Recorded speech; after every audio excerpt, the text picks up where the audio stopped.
Good evening. Let's call to order the Charter Review Committee of September 25th at 6 p.m.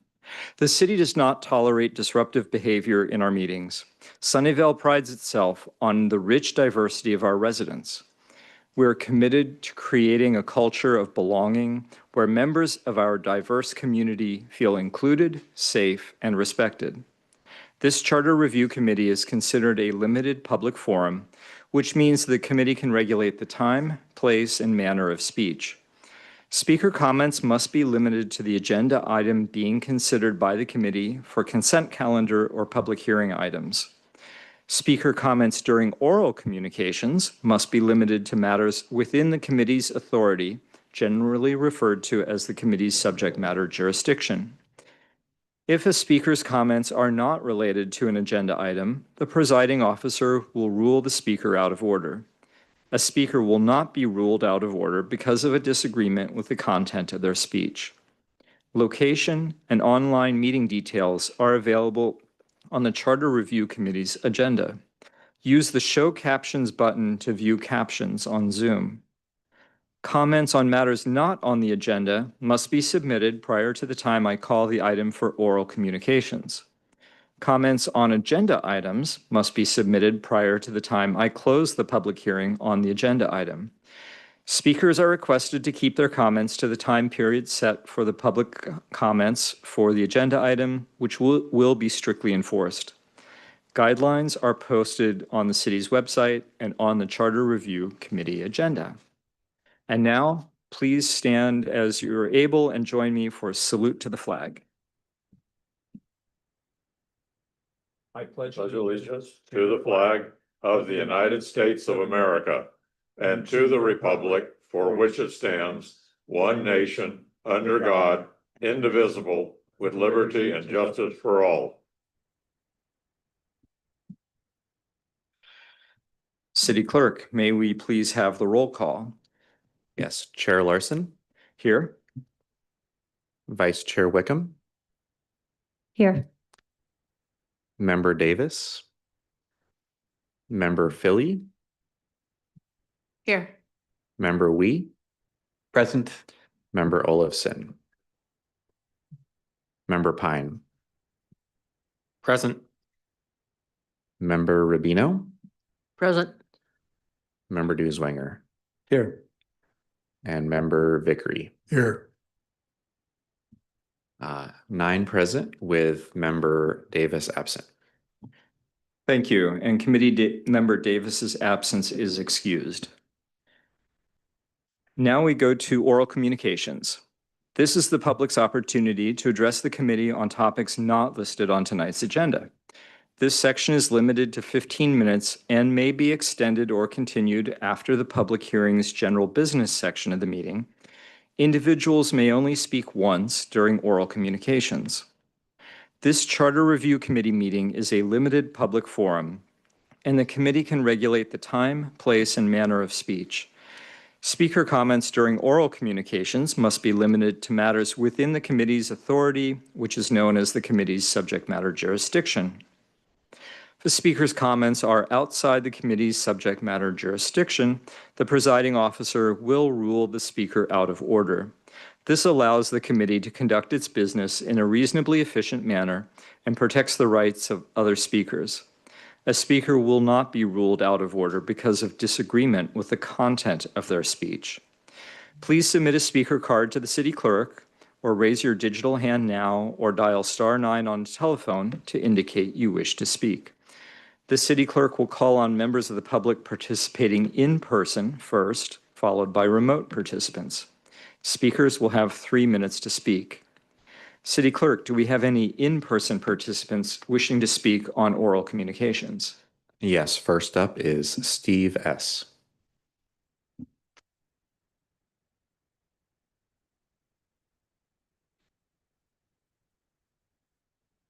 Hi, everybody. Hey, this is an exciting night tonight to finalize these questions for the survey. I think that's really important. Some things, and I'll just repeat some things I sent in an email to you, is that I think the work that everybody comes out with here, getting the right tone, the right detail, clarity, and being transparent in what we're talking about is very important on that. Can I just interject? If this is a comment on the survey question? No, it it's a might be- comment on it- whole work general. today. Good. Yeah.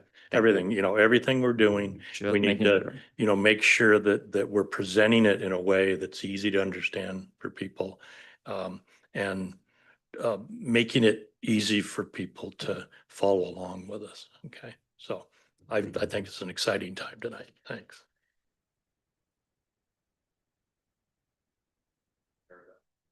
Chair, that was the final public speaker in the room, and there are no individuals indicating a desire to speak under oral communications online. Okay, thank you. Then I will go ahead and close oral communications. Next is the consent calendar. We'll start with public comment. I will go ahead and open public comment on consent calendar items, the consent calendar item, singular, I'm sorry. Please submit a speaker card to the city clerk or raise your digital hand now or dial *9 on a telephone to indicate you wish to speak. The city clerk will call on members of the public participating in person first, followed by remote participants. Speakers will have 3 minutes to speak. City clerk, do we have any in-person participants wishing to speak on a consent calendar item? No, Chair. Does no one else in the room wants to speak? Okay. City clerk, do we have any remote participants wishing to speak on a consent calendar item? No, Chair. Thank you. So I will close public comment on the consent calendar and bring it back to my colleagues for comment or a motion to approve the consent calendar. Let's see. We'll start with committee member Newswanger. I move to approve consent calendar. Thank you. Do we have a second? Vice Chair Wickham. Second. Okay, thank you. We have a motion and a second. Any comments before we go to a vote? Seeing no committee comments. Okay, so City Clerk, please conduct a roll call vote. Okay, first up, member Philly, how do you vote? Yeah, yes. Member Wee, Yes. member Olafson, Yes. member Vickery, Yes. member Newswanger, Yes. Chair Larson, Yes. Vice Chair Wickham, Yes. member Pine, Yes. and member Rubino. Yes. The motion carries 9-0 with member Davis absent. Now we go to public hearings and general business. So agenda item number 2, file number 25-0229, discussion and possible action on survey to gather community feedback on potential charter amendments related to council vacancies, council and mayor compensation, and city manager claim settlement authority. Is there a staff report? There is, Chair. Good evening, Connie Versailles, Deputy City Manager. This item before you, we had a very robust discussion at our last meeting. We took your feedback to heart, and we were able to revamp the survey that is in tonight's packet. We were able to expand on some of the yes, no questions to actually have response options so that the community members could express their views in more detail. I also want to point out that the chair and the vice chair, at the request of the committee from last time, were able to see the draft before it was included on the agenda. I said this last time, but I'll just reiterate it, that this is a one tool of all of the work that you're doing. So this isn't the only community outreach that will be done on this topic.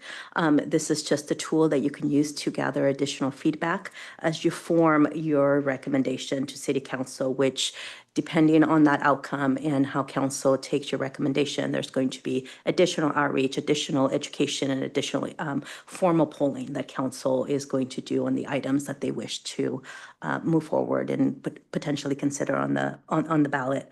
As a reminder, the language on the survey, and I think a member of the public said earlier, is you want to keep it very simple. You want to avoid legal jargon. You want to avoid complex terms. You want to be able to keep it at an 8th grade level or below. This is based on feedback from our communication staff. It has to be short. It has to be, to the point. So as much as we want to give everybody as much background and information, we have to balance that of how much information you provide in the survey and keep it engaging so that members can go ahead and complete the survey. So just continue to keep that in mind. Just as background, and I mentioned this last time, but I did go back and look at the surveys that the city has done since we started using this platform. And we've done 69 surveys using this platform. And I think we were able to go back about 7 years since we started using it. And what's interesting about that is that the survey participation depends largely on the topic. And then what we saw is that the drop-off rate, depending on the topic, we have about an 80% drop-off rate for the people taking the survey. So only about 20% of the completed surveys, or about 20% of the people who start surveys finish the survey, end up taking. So I just want to, again, level set expectations, understanding, how the survey might be perceived, and really ask that the surveys that have done well, we did some analysis again, are the surveys that are very well marketed, that the community is behind, that there's reposting, that there's it's really a lot of the community members driving the information. For example, and I think I mentioned this earlier, one of the most popular surveys that we've ever done is regarding the permanent closure of Murphy Avenue. For that, we had about an 80, it was on the flip side, we had an 80% completion rate for people who started, so we only had a 20% drop-off rate on that survey. We actually had a survey that had 0 responses, even though about 64 people visited the site and started looking at that. And that had to do, the topic was regarding our climate action plan and our game plan, the Spanish version. So again, keep in mind that we didn't have that. Another topic that did, sort of the second lowest performing topic was regarding lockable storage options. And that only had about a 2% response rate. So I don't want, I'm not saying that I don't think that, doing the survey is valid. I just want to make sure that we level set expectations as to what those potential responses might look like. And again, I've said this before, but this is just one tool that you want to use to gather your information. You obviously need to continue to do your research as your subcommittee and be able to bring those recommendations to council. And the other question, or the other feedback that we received from the committee at the last meeting, is to actually show what it might look like on the website. So I actually have a draft using the questions that's in the draft of the on the survey. What staff is asking for tonight is to finalize the survey questions. If there is a lot of changes that we need to make to the questions, that will impact our launch date. We're ready to go tomorrow if there's minor tweaks to the survey or minor questions that we need to update. But if there's major changes, that depends on staff availability of tomorrow. But if we can get some direct feedback, and again, if there's not too many changes, we would be ready to launch tomorrow and start with the marketing. So with that, I'm going to show you what it looks like. David, I'm going to go ahead and start sharing my screen.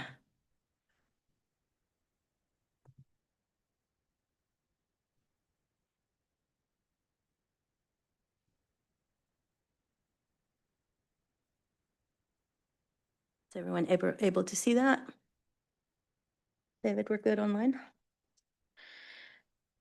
So these are the topics that we're working on right now, but you can see that the first one is Sunnyvale is looking at potential changes to the city charter and wants to hear your feedback. So when a visitor comes, they would click on this page. Oh, and I neglected to tell you that the way we can get here is we're going to have all of our media posters are going to have a direct link to this survey. We will also link it on the city's website, and particularly the charter review website. So it's going to go, all of our media postings or advertising, it's going to have a direct link to this. So people can just come to this, they would have to sign in, and then they would get the topic for them to start. Then you would see that there's an introduction site, which is, it's basically, if, you know, depending on your screen, but it's the survey that was attached on the package. But you would have your introduction in regards to the topic. Then you would go to the feedback.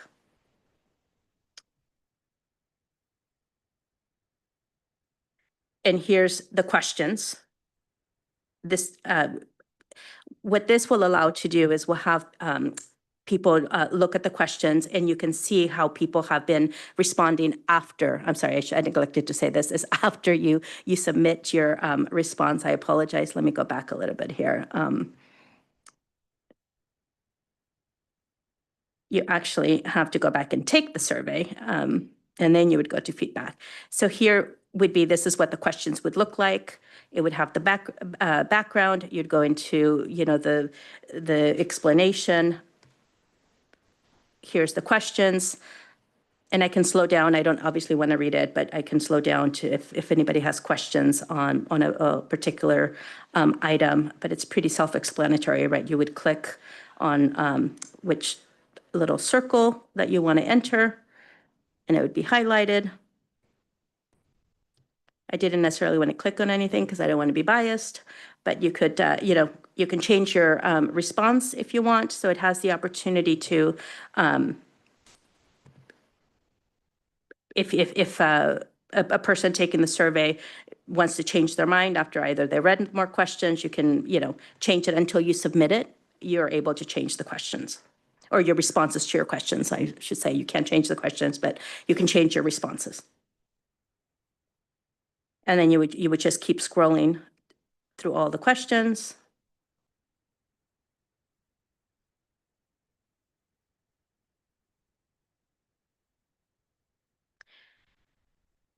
And then on the open-ended questions, it's not set up, but it would tell you how many characters you have left to fill in the questions. And then after you submit your survey, you can go into the feedback, and it would give you the options that if you want to show your name, you don't have to show your name, and then you can set your privacies once you sign in and set up your account.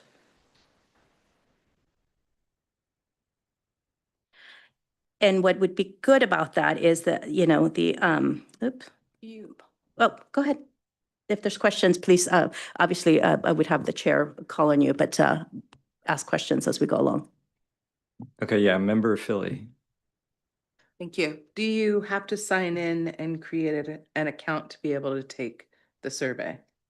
I believe you do, or you can be a guest, but I need to double check that, and I apologize. My communications staff had a last minute item, so she couldn't come, but I can, I'll text her right now and ask that question as well. Thank you.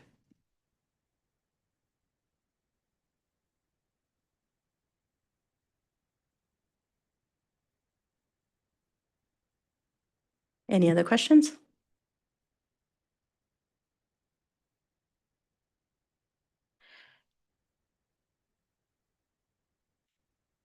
Member Pine. Yeah, thank you, Chair. And thank you for the presentation. And I apologize if this is slightly spilling into item 3, but what if we were to propose if major changes tonight that required the survey opening to push back, what would that do to the rest of the timeline? Would be look like my concern is like would the survey be open for more time? Would we would we be looking at the survey being open for longer, or would we just have to live with the survey being open for a briefer period of time? Yes, to both of those questions is we would have to keep the survey. If you want to, if the committee needs the responses from the survey to make some decisions, we would have to keep the survey open for a shorter period of time in order for us to stay on the schedule that we're proposing. If we were to keep the survey open longer, then that would really expand the survey. And then once you get into the holidays for our schedule that we have proposed to have the committee report for the city council, it would be really tight. And next is Member Wee. Okay, so is now the appropriate time to actually suggest some edits to the questions, or are we still in the process? Let's stick with the process right now. Okay, I'll hold back then. Okay. Okay. Any other questions on the staff report on the process? Okay, I think that was pretty clear. Appreciate that. And I guess I just had a question for seeing like how many people have taken the survey so far, what our response rate is. Are we able to see that? Staff can, absolutely. We can do that. Staff will be able to monitor that. We could run reports daily or weekly. Okay.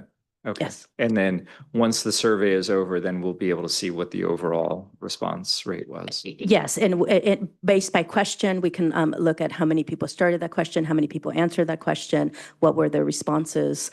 Yes, we can do a whole analysis, and that would obviously would be presented at the based on our schedule. It would be presented at the October meeting. Okay, I'm not necessarily asking for an in-depth analysis, but some sort of sense of how many people responded or what the.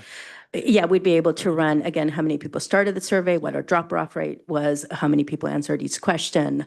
And that's easy to do because that's part of the system that we would just run a report. That's great. Okay, now we'll go to member Wee.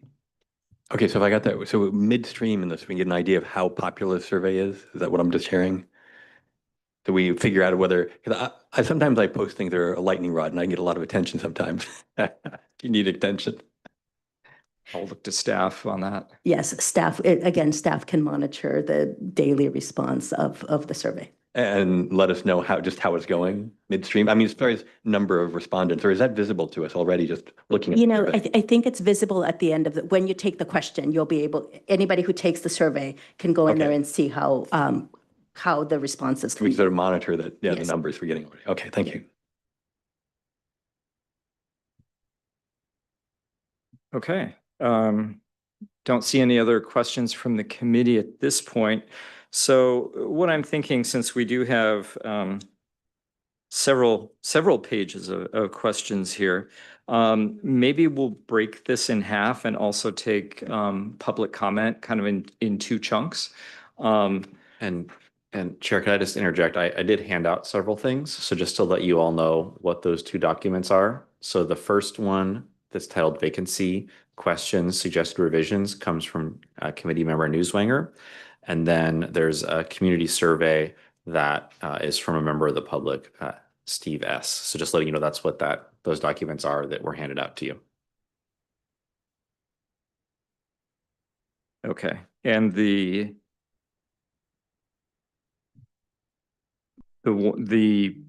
handout titled Vacancy Questions Suggested Revisions, that is from committee member Newswanger? Correct. Okay, just so I know which one is which.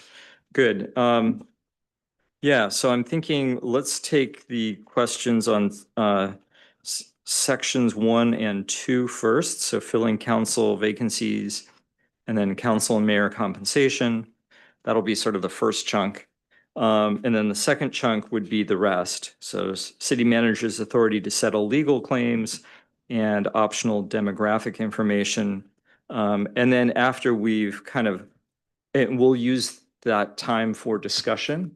And then after we've gone through everything, then at the end, we can take motions and consider how we want to update the survey as a whole. Or we could even take motions like however we want to structure the motions. But I'm just saying, take the motions at the end after we've completed all the discussion.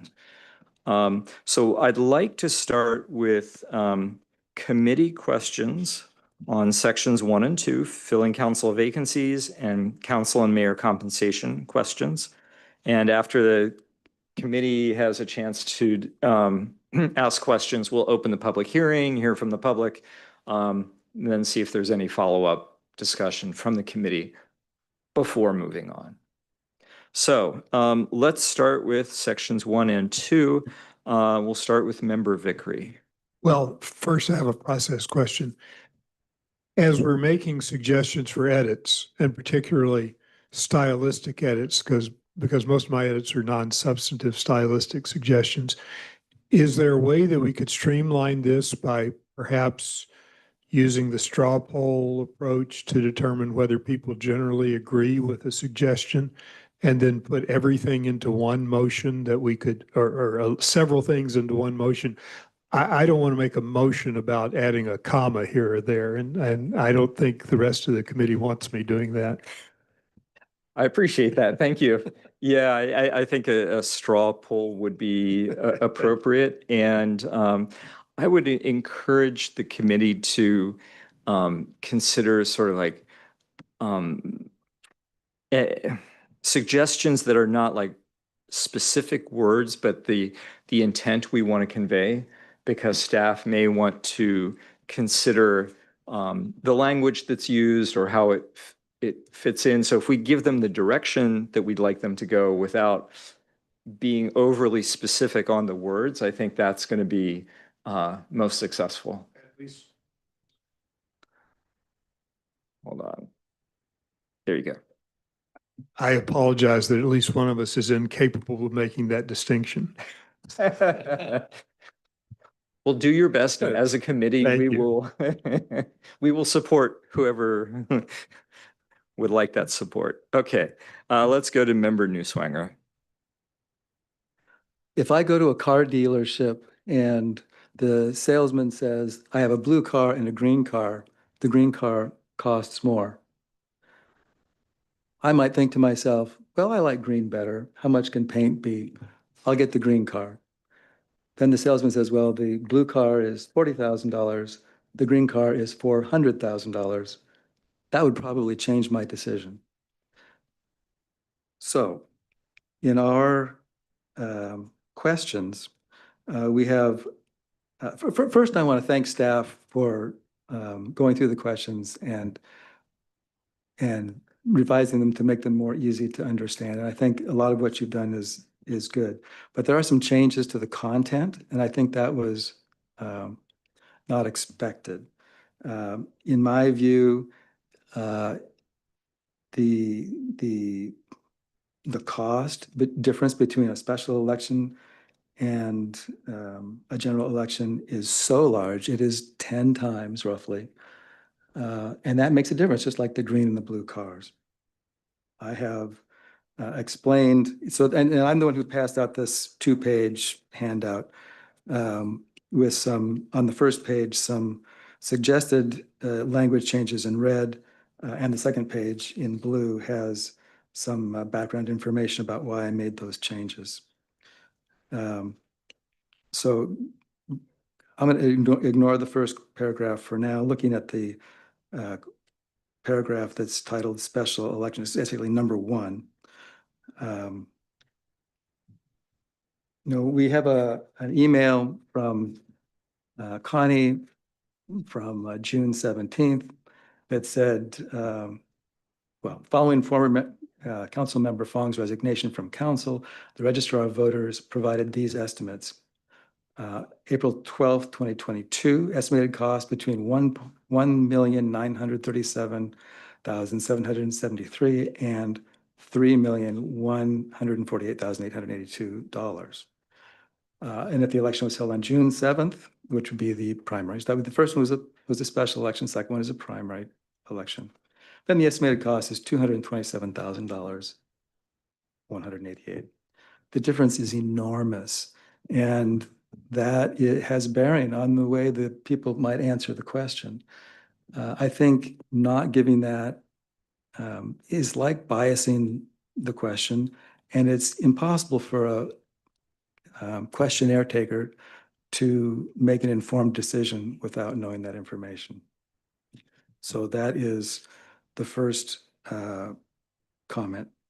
Next, on this page, which is the black and red, in the second paragraph titled Appointment and Next Election,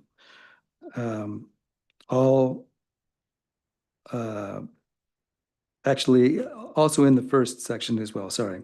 The last bullet point there was voter turnout. The magnitude there is also enormous. The Blue page has in number 3 some turnout data from previous elections. Section A is special elections that we've had recently. It's hard to do this because we don't have a lot of special elections in Sunnyvale. We do have 2 special elections or unusual elections in San Jose. And each of those this year got 18 and 19%. The most recent Sunnyvale special election was in August of 2016, and it had a turnout of 23%. So we're looking at turnouts for special elections in the ballpark of 20%.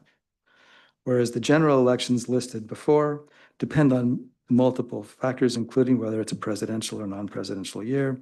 I've listed a number, but they fall in the range of 50. The turnout falls in the range of 50 to 70%.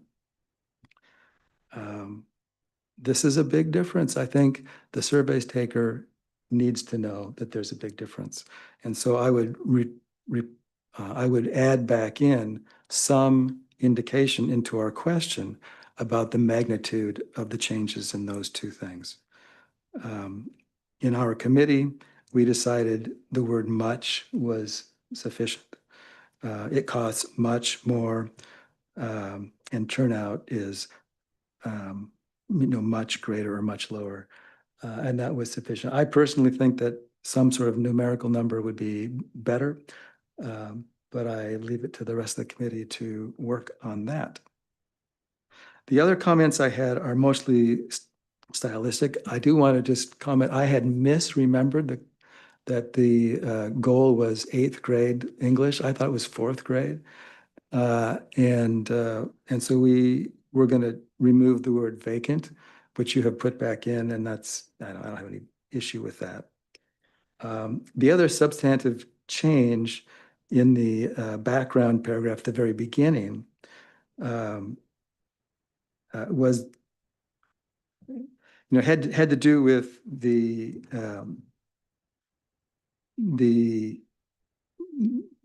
one of the choices in question 1A was to use a mixed approach. And really,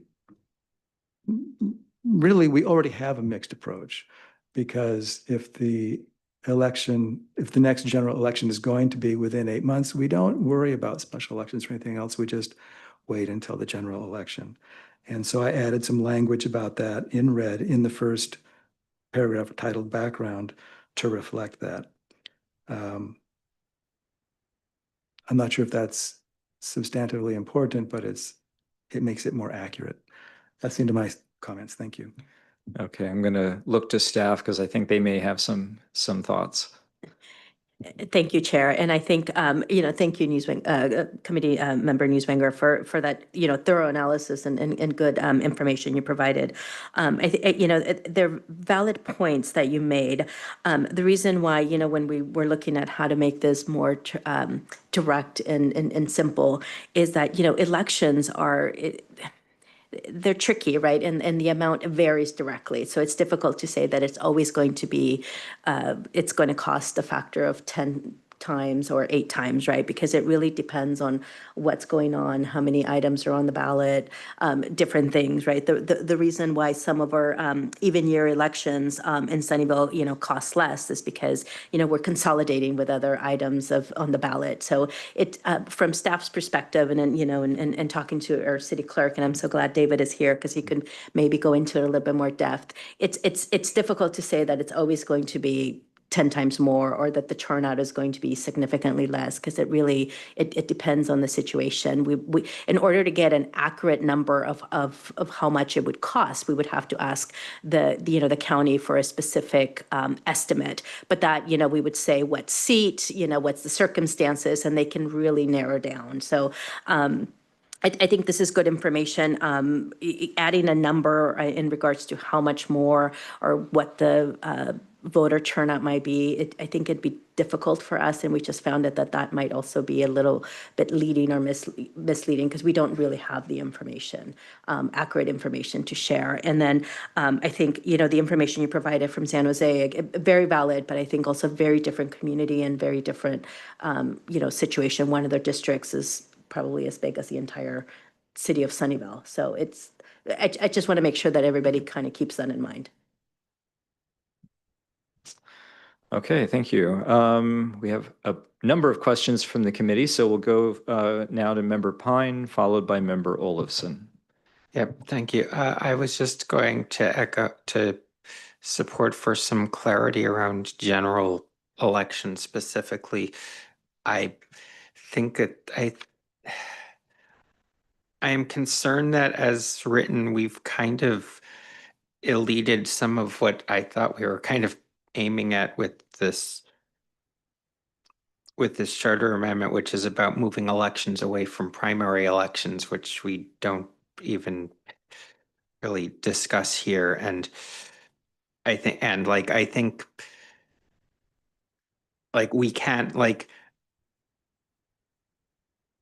I'm just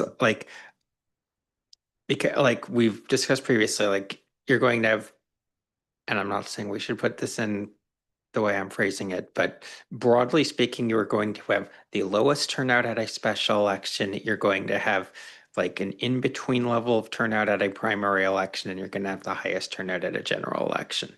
And I feel the way that 2 is phrased right now, we've kind of go to from election to kind of jump to general election. But one of the reasons that this is even on honestly, based on what I've seen from city council, the big reason that this item is on our plate is about trying to move the potential election away from a lower turnout primary election. And I think it would be helpful if we didn't kind of elide that distinction in our language. Thank you. Thank you. Next is Member Olafson, followed by Member Wee. Thank you. We approached this assignment, the 10 of us that are on this committee, with very little guidance from the city council that was asking these questions. We developed a lot of information just to get a background of what we were talking about. I think it would be a disservice to the people volunteering to take this survey to put them in the same position. Here, this could happen, that could happen. What do you think? By adding a range of dollars for the cost of an election without saying it definitely costs this much. But if you were saying it could be 10,000 to 50,000, or the voter turnout can be 20% to 80%. I think that it gives them a little bit of context so they can make an informed answer to the questions. If we get these answers back without providing them any context, we're going to then start wonder what they were thinking. And I think we should, I think we should be able to give a little bit of the context without tilting the answers to one direction or another. So I think it is important that we do provide in the questions themselves just a little bit of dollar context for the cost and some dollar context without being specific that you gave us a range when you provided us some data. And I would think it would be beneficial to the survey takers to at least have a concept of the range. You could say a range of this. It could be a range of 60% to 70% on the turnout. It could be a range of 15 to 25% on the turnout. I think that's important, and I don't see that as causing a major delay in getting this part of the survey out. Thank you. Thank you. And now Member Wee, followed by Member Vickery. So I'm going to just comment on just the filling city council vacancies, since that's what we're focused on. I have more comments about the second section, but I'm going to just focus on this piece first. I do also, I like numbers. I think it's easier to understand a range, both for turnout and for relative costs. I know I believe, or correct me if I'm wrong, it was going to be a special election for our county tax assessor, but now that cost actually went from being extremely expensive to, well, something else already happening at that time. It's like very, very inexpensive, which, you can say that that can happen, but if it hadn't happened, we could have had an extremely expensive election happening.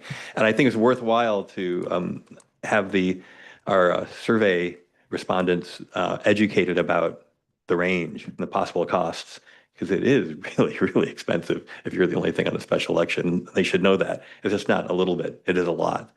And also the turnout. I think it's worthwhile having some stronger indication of the numbers, or some past history as a background in the prep before they are asked the question. So I'd recommend the background section to expand it as Committee Member Newswanger is recommending. Thanks. Thank you. Next, Member Vickery, followed by Member Newswanger. So as I listen to others, I think it would be good if we could include numbers. I would like us at a minimum to include much. Unless there's actually evidence that much would be inaccurate. I mean, if the election figures, if it's always much higher, then we ought to say much, even if we can't put numbers. But I like the idea of putting numbers, but at a minimum, we should put a qualifier that makes it clear that this is not a small matter of cost or a small matter of turnout that we're talking about. Now, having said that, one thing I would hope we might reserve for discussion, maybe at the end, is the order of these items on the survey, given the information about fall off in response. And so if we have fall off during the responses, maybe we want to give some thought to which things we most want to hear about, or maybe which things would be less likely to cause people to put the survey aside and not finish it. So I would like to see us, consider that near the end. I do have some more stylistic suggestions, but I'd like to save those until we finish talking about substantive matters. Thank you. Next is Member Newswanger, followed by Member Rubino.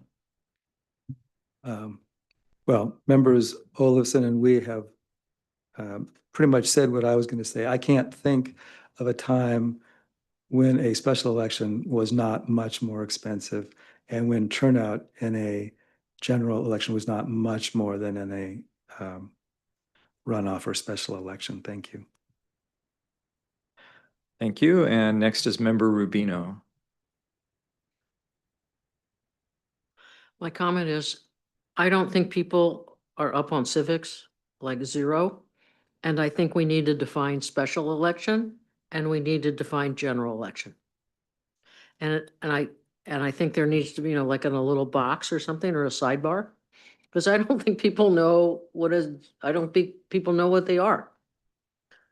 I mean, and you can ask, if you listen to television or talk show radio, I mean, people's knowledge of civics is like zero.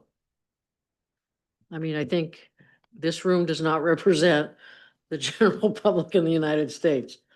And I would strongly suggest that we define a lot of terms here. And I really agree that we need to give context to people. Because if they don't know what a special election is, they also don't understand that turnout for special elections is lower because it's a special election. When it's a general election, there's more things on the ballot, and those more things may appeal to more people, therefore you get more people to vote. There's also a lot more advertising, that kind of stuff. So a lot more media attention. So I think I agree with the people that have stated that we need to define things. And it's not because we want to bias it. I think you can write those things in an unbiased manner as information only.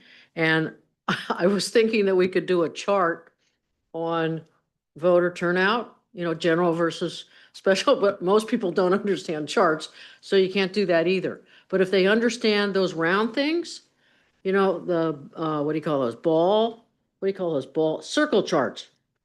If people understand circle charts more than graph charts, I would try that and see if people understand it. But you really do have to give people some context, because and that's maybe why you might want to do a focus group on the 69 surveys that you've done and figure out why people fall off, because it may be that you don't give enough definition for people. And you need to look for a platform that can randomize the questions, like on a ballot. Because if the question 4 is really important, because they're all equally important. And if your fall off is 50%, you're going to get like 0 response to number 1 and 2. 3 and 4. So that's another consideration, but that's, for the city to figure out how to do the platform. I'll stop there. But I have more to say. What the heck? Okay, thank you. And now Member Newswanger.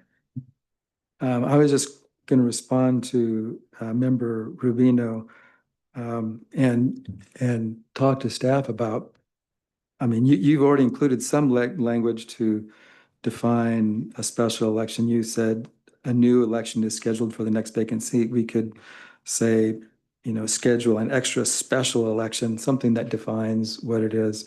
And then in the second bullet point, or second section here, you talked about a next regularly scheduled election, which is basically the general election. Not always a general election, but usually. So some language like that is all I was going to say. And then secondly, I agree with Member Vickery that this topic is complicated. Actually, the whole thing is complicated. It's much more complicated than I expected it would be. That graph view with all the bars and stuff, it's amazing. Anyway, I think putting this later in the survey questions might be reasonable. Thank you. Thank you. Okay, Member Pine. Yeah, I just wanted to throw out there that I looked up the Measure L ballot result back in November of 2018, which is the last time we touched the vacancy procedures, and it passed with 71% of the vote. So I think we should at least trust the people of Sunnyvale to have some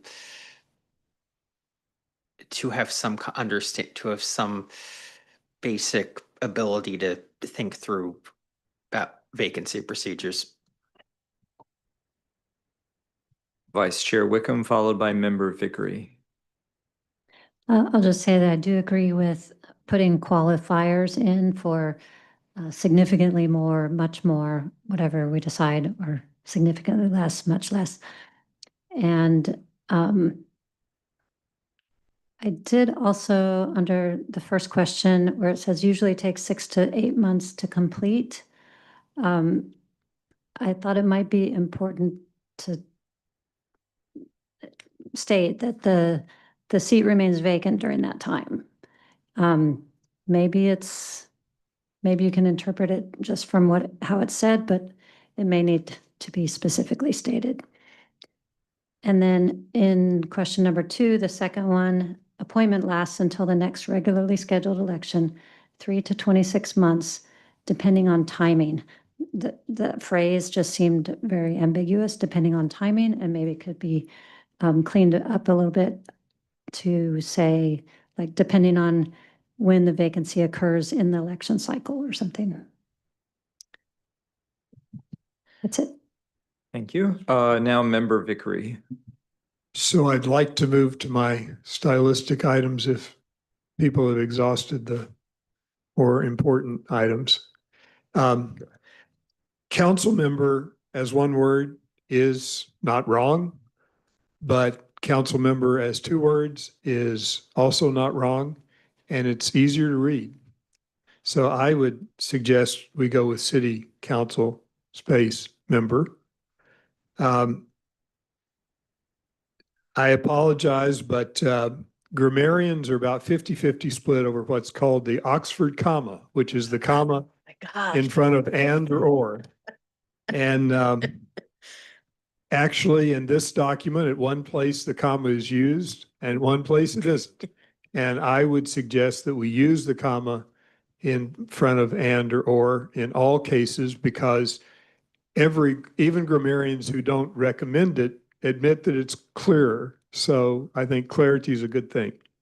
The their seat in my campaign against pronouns, there can be the, because the is a definite article that refers to the seat we're talking about. So you do not need a pronoun. So I would recommend we change there to thee.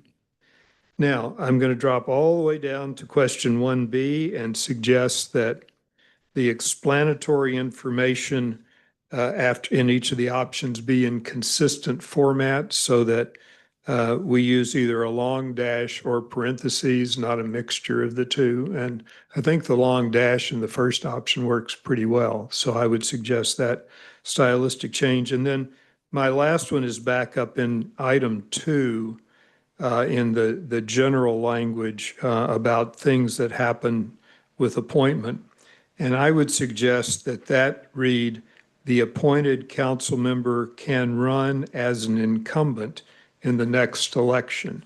And I'm suggesting that one because it's considerably shorter, which I think is an advantage, but also because there might be people who would disagree about whether running as an incumbent is actually an advantage or not.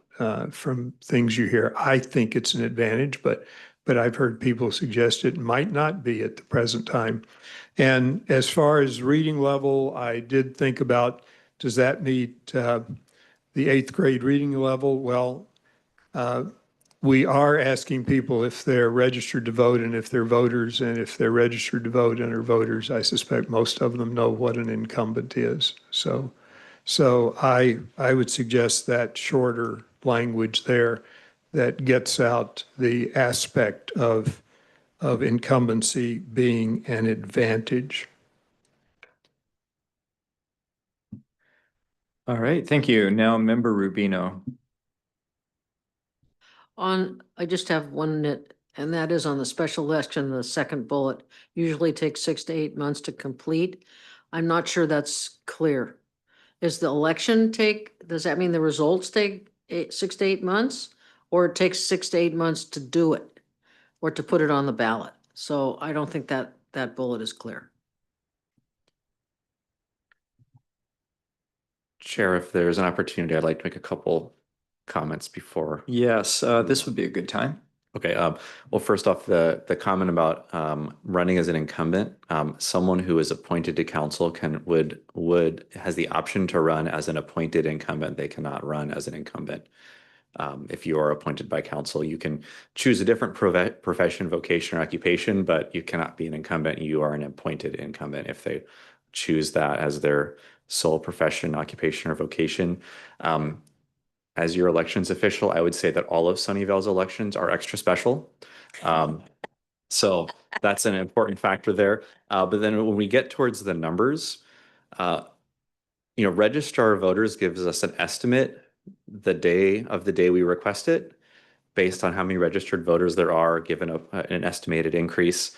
But that is only tangentially related to what we actually pay. Because if we add something to a ballot and there was nothing on that election, it becomes less expensive for anyone else to add things. So had we in January of this year requested an estimate for November of this year, it would have been the cost of a standalone election because there's nothing on the ballot. And now we have an assessor, we have a proposition at the state level, and we have a county measure. So now it would have cost Sunnyvale less. So, I think the preciseness of the numbers is so vague that really going with a much more or more is more clear, because the ballparks are too variable to really pin down something. That was all I wanted to add to the conversation. Thank you, and I'll just jump in there before I go back to committee members. I've been leaning towards saying like much more, and not putting numeric numbers in there for the cost. One thing I was thinking about is we have districts, but then we also have the mayor who's citywide. That also significantly affects the cost. And so if the cost is going to span both those sizes of elections, that sort of skews the range. And so I think we're like with all those, and I'll say I'm a numbers guy. I love numbers, but I know a lot of people who are put off by numbers. And so for all those reasons, I would lean towards something that's like much more expensive instead of giving the actual numeric ranges or trying to figure out what those ranges should be. My 2 cents. All right, let's go to Member Vickery. Well, I obviously defer to the city clerk on the appointed incumbent term. That we should use the correct term if we're going to put that in there. But I did find one other small thing in the introductory language before we get to section 1. Item 2 is identified as how much the city council and the mayor are paid. I would suggest that be the city council members and the mayor are paid.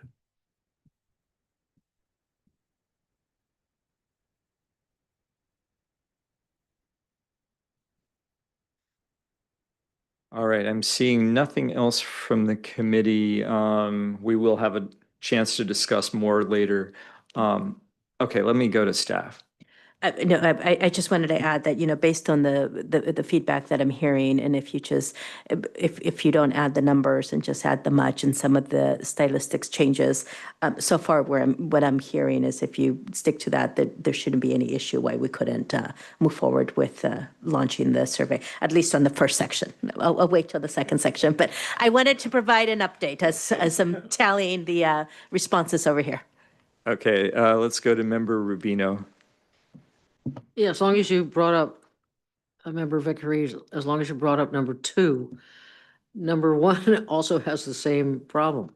It should be how city council members and mayor vacancies are filled.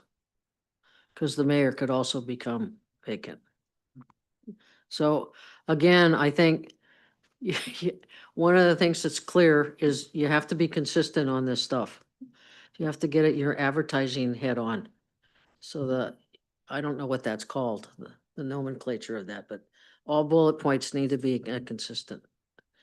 And language needs to be consistent, and the grammar needs to be consistent. Okay, and so with that, we will move to the public hearing on the first, oh, I'm sorry, Member Vickery. I think the other members of the subcommittee are going to have to help me out on this, but I don't know if the charter provision discusses mayor vacancies. I think it's only city council vacancies. I know, but so I'm not sure that number 1 is wrong. So generally in the charter, the mayor is considered a member of the city council. Right. So it doesn't, that particular provision doesn't need to call out the process as different because it's the same process. I don't know how that informs your comment. Well, I was just suggesting that because of that, how city council vacancies are filled is sufficient and doesn't need to be spelled out more. Whereas how much people are paid That is do, because members and mayor aren't paid the same, I believe. Well, now we have a number of additional comments from the committee, so we will hold off on the public comment and go to, okay, I'm going to draw the line here. So go to Member Pine and then Vice Chair Wickham, and then we will definitely go to public comment. So Member Pine. Well, I now have 2 things, one of which is going to be a question to the chair about public comment, but the other first thing was just, I pulled up section 606 and all of the language says office of the mayor, council members should become vacant, blah, blah, blah. Point, like all of the language says like council member, mayor, appointment would result in more than 2 council members or 1 council member and the mayor, et cetera, like in the actual language of, I'm so not touching this, Right. I'm not talking at the survey language, but the 606 language is very clear. Right. So if I may, I then I yield. I then agree with Member Rubino. And I take back my suggestion about council member because the charter uses it the way you used it. So we should do that. Sorry, I shouldn't have interrupted there. And my second question was to the chair. I thought were we doing public comment after, I thought we were doing public comment after sections 1 and 2 and then after 3 and the remainder, or? I thought the Yeah, chair said at the so right beginning. now we've been We've just done- discussing 1 and 2. we haven't discussed 2 at all. Two is available for comment, even though there have been 1 or 2 comments on it. But if you'd like to comment on section 2, this would be an appropriate Okay, time. just wanted to be clear because I was a little confused on that, but thank you. Okay, and then we're going to go to Vice Chair Wickham, and then we're going to go to the public, and then come back to the committee. So Vice Chair Wickham. All right, I will talk more about section 2. In question 2A, there is a typo. The third bullet, Yes. pay is too high instead of it. In the background of section 2, it's a little bit nitpicky, but it says, and attend many community meetings, often in the evenings and weekends. I was just wondering if we should add like events, because community meeting can be very, it sounds very stodgy, I guess. And there's often a lot of events that council members go to. And then on question 2C, which salary ranges feel most reasonable for Sunnyvale for council members? I just noted that the first bullet is higher than what the existing value is, and wondering if people think that council members shouldn't get any more, then they don't have that choice. Yes, staff. Chair, if actually, committee member, we reminded me that it's in the minutes. I neglected to delete this one, and I should have said that in my presentation. The committee asked last time to delete this question from the survey. So I should have said that question C was deleted and it shouldn't be in the survey, because that was the recommendation from the committee last time. Thank you. All right, so with that, we will go, will open the public hearing. So please submit a speaker card to the city clerk, raise your digital hand now, or dial *9 on a telephone to indicate you wish to speak. The city clerk will call on members of the public participating in person first, followed by remote participants. Speakers will have 3 minutes to speak. City Clerk, do we have any in-person participants wishing to speak on this item? Yes, Chair. First is Zachary K., followed by Steve S.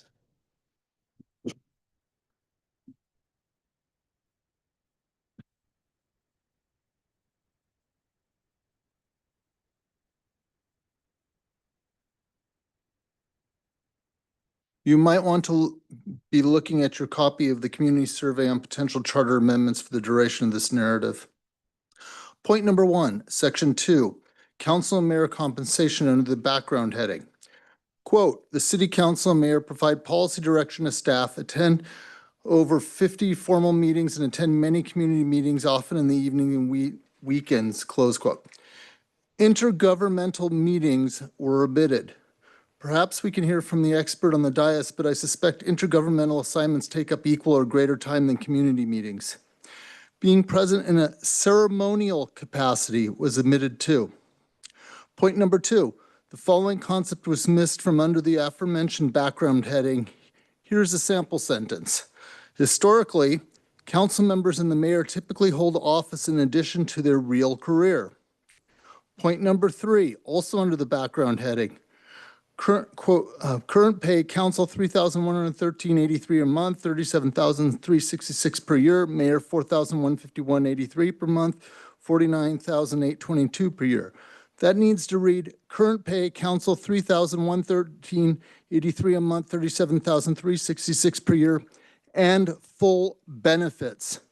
Mayor $4,151.83 a month, $49,822 per year, and full benefits. Why? Well, this committee heard earlier on the benefit cost was a significant cost in relation to the salary size. More significantly, if a council member is self-employed, such as a dentist, real estate broker, or a private music teacher, and they are in their mid-50s to mid-60s, they are laying out $10,000 to $20,000 a year for medical coverage. Since the city provides it as a benefit, the council member or mayor can drop their own outlay for pocketing a net $10,000 to $20,000 a year in addition to the city-provided salary. Point number 4, under the same section, question 2D. When setting pay for council members and the mayor, what factors should matter the most? Select up to 3. An item under that, quote, making pay fair compared to similar public roles, close quote. What is that supposed to mean? The committee learned, I believe, that most of the state does not have huge salaries for their city councils. Are you comparing yourself against San Jose and San Francisco? Remove the line. To more general editing, point number 5, when a city council member leaves office early because of resignation, health reasons, moving away, or other circumstances, their seat becomes vacant. There are 2 main ways to fill a vacant seat. Instead of it should be the. There are 2 main ways to fill the seat, or more explicitly, there are 2 main ways to fill the vacated seat. Point number 6 under section 1, filling city council vacancies. You have 1, special election. 2, appointment under the next election. Do voters know what exactly a special election is? Consider changing to appointment until the next election to read 2, appointment until the next regularly scheduled election to help clue on what special election is. A few things for you to work on fixing. Next up is Steve S.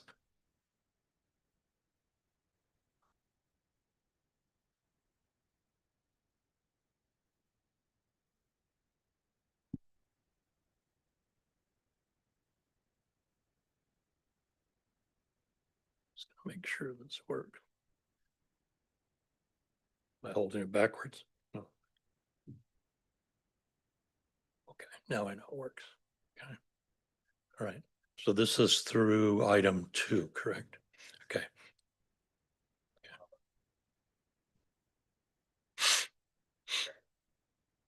Okay. As far as the survey, I think 2 weeks minimum is needed, and when we start is much secondary to getting things cleared up. I've got a few things on here. You see here, I'm suggesting bringing back in Public Works. On section 1, the 3 to 6 months, I looked at some special elections we had, and they were much shorter. Let's refer back to my history from last time.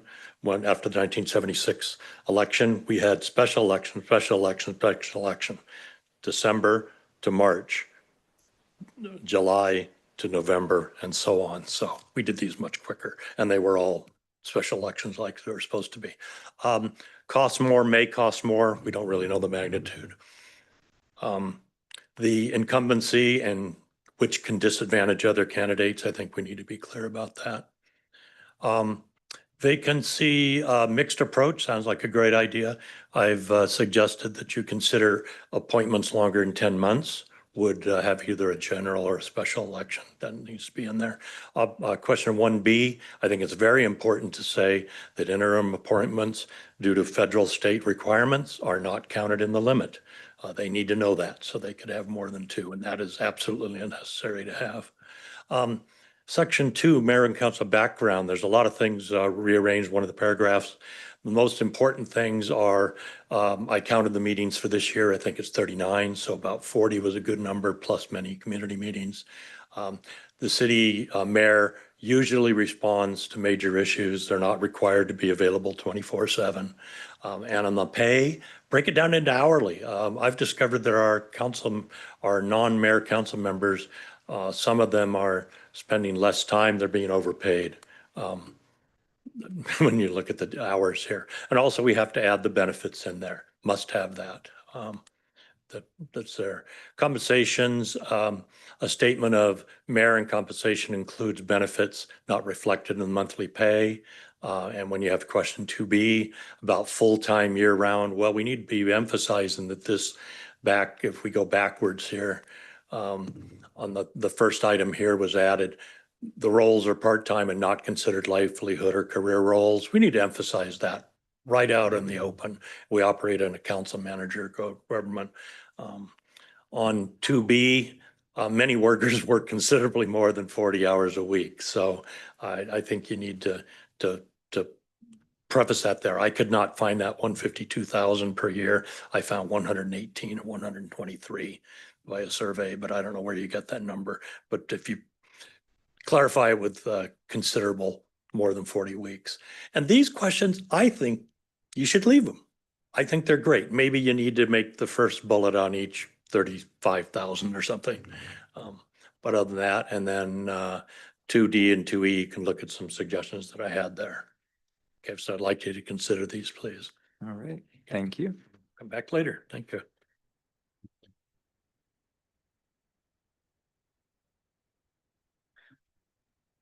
Does anyone else in the room wish to speak before we hear from remote participants? Seeing none, city clerk, let's see. Remote speakers are warned to limit their comments to the agenda item being considered. Speakers who are ruled out of order will not be given another chance to speak on this item. This is for for agenda item number 2, file number 25-0229. City clerk, do we have any remote participants wishing to speak on this item? Yes, Chair. First up is Mei Ling. Mei Ling, you've been unmuted and you have 3 minutes to address the committee. Good evening. My name is Mei Ling Stephen. I know that unless council appointees are limited to one and only one, I would not vote to have any prolonged waiting period for another appointee. And also, I have to think about City Clerk's answer that the mayor is considered, filling a mayor vacancy would be the same as filling a regular council member vacancy. So it seems odd that in the case of a directly elected mayor, the council can appoint a mayor. That needs some thinking in my mind. And I think that's all for now. Thank you. Chair, that was the final remote speaker on this agenda item at this time. Okay, thank you. So with that, I will pause the public hearing so that we can reopen it later for a second round. And so let me bring it back to the committee for additional questions or comments. Start with member and still on sections 1 and 2, member Rubino, followed by member Wee. Okay, I didn't talk about the questions. I was just talking about the 1 and 2 and not the question 1A and 1B. I think I don't know if there's a 1C. Anyway, I think on each question, we should have, hold on, let me get there. I apologize. Do you want to give it to someone else and then I'll come back to it? Because I'm gonna have to bring it up. Sure. Okay. Yeah, just jump But back. hold on, I have it. I have it. I'm sorry. I apologize. Okay, so on question, okay, I'm going to 3C and I apologize. On question 3C, what matters most when deciding this policy? And you have, A 3. no, hold on, I'm just reading it. It says what matters most about deciding this issue, and in parentheses, it says select up to 2. What I'm going to suggest is that on each question, we have that qualifier. So on 1A, it would be, answer 1 or select 2 or whatever. So give more direction on each question so that the person taking the survey knows what's required of them in terms of an answer. Am I making myself clear? Okay, thank you. That's it. That's all I wanted to say. Thanks. Thank you. Member Wee, followed by member Pine. Thank you, Chair. I didn't actually get a chance to comment on the council and mayor compensation. And the first sentence of question 2B, in 2025, the median income for full-time and year-round workers in Sunnyvale is 152,000. Rather than having that in the question, I think it's worthwhile to pull that into the background because it helps drive an answer for 2A, the very first question. Because if you then you see the median, then you see where they're paid, you say, okay, that's about right or it's too low. It helps inform the question before it rather than having to read down and go back to that question. And then you can ask, 2A and 2B just with the remaining verbiage. Which way of setting council member, mayor and pay do you prefer? Now, that's so edit number 1. Edit number 2 is question 2E, the current 2E in this one we have now is essentially the same question as 2B in a way. 2B asks, because the one 2B mentions which way of setting do you prefer, and it's fixed, it's tied to a percentage of median income, or it's, adjust according to inflation. But then it asks it again, do you want the same the percentage sorted there? I mean, it's just a repeat question. I don't think you need 2E because you've already covered it in that in existing 2B. Now, regarding 2C, which you mentioned that earlier, that was actually called 2E in the previous meeting. Looking at this, I'd actually, having the numbers there is helpful. And I would actually, even though we took it out previously, as long as we expand the range to make sure we cover the full range of possible salaries, we can lower 2C for the council members to include the current range, 20 to 40,000, but then also expand it so you'd have 100, 120, 120 to 140 for council members. So you get the rather, because they say over 100, no one's going to say over 100,000. And I think that's automatically biased to keep the thing low. But I want to make sure we cover the range that if we're making it linked to the median salary, and their people are working 30 to let's see, 50 to 75%, which is 20 to 30 hours. And then for the mayor one, you could just increase the number of choices so that you'd also cover, if they're actually working 40 hours a week, which is 100%, then have that within one of the ranges. So it'd be one of the options would be 140 to 160. Does that make sense? That way we get a sense of how sensitive people are to cover that full range or not, which is what I'm hoping to get out of this. Originally, I was thinking we could just do percentages, but I think actually seeing real numbers, now that I'm looking at this, it's easier for people. They just pick the number they feel comfortable with, and it gives us a sense. If they said that they want it adjusted according to the median income, and then they picked, oh, I want them to earn the median income if they're working full-time, then it kind of aligns well. It's an easy to understand survey, I think, for respondents. So those are my 3 recommendations currently for the council and mayor compensation section. And I can turn that into a motion, but I want to hear what other people think before I do that. Yeah, thank you. We've got several other people in the queue, so we can definitely come back. Member Pine, followed by Member Vickery. Thank you. And this is a question that might either be for staff or for the subcommittee. I'm not sure which, but in the background section for background bullets for section 2, was the intent of for over 50 formal meetings to incorporate IGRs, or was that or how exactly did that number come about? It was an average based on, again, not specific, but just looking at the number of meetings, plus a lot of council members, and sometimes the mayor is also a liaison to other commissions within the city. So it's not, it was just a range. It's not specific. Some do more, some do less.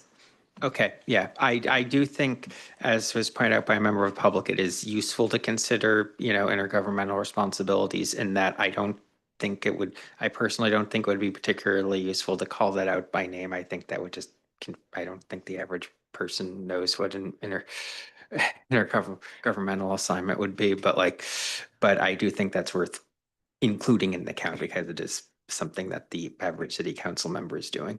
You know, if I could just add from staff, if, I think for the general public, right, meetings, they don't differentiate between a IGR or a commission meeting. They're just meetings. So I did like, I think the vice chair mentioned, you know, meeting and events. And I think that encounters everything, whether it's a ceremonial event or, you know, a ribbon cutting or something for the city. So I think meetings and events are pretty broad and generic that it would capture everything. It's just a matter of, you know, if 50 is the right number or if the committee wants to change that, then that's obviously, it would be up to the committee. I can't speak to the, I will defer to people that have looked into it in more in depth on the actual number, but I entirely agree with the gist of what you said. Thank you.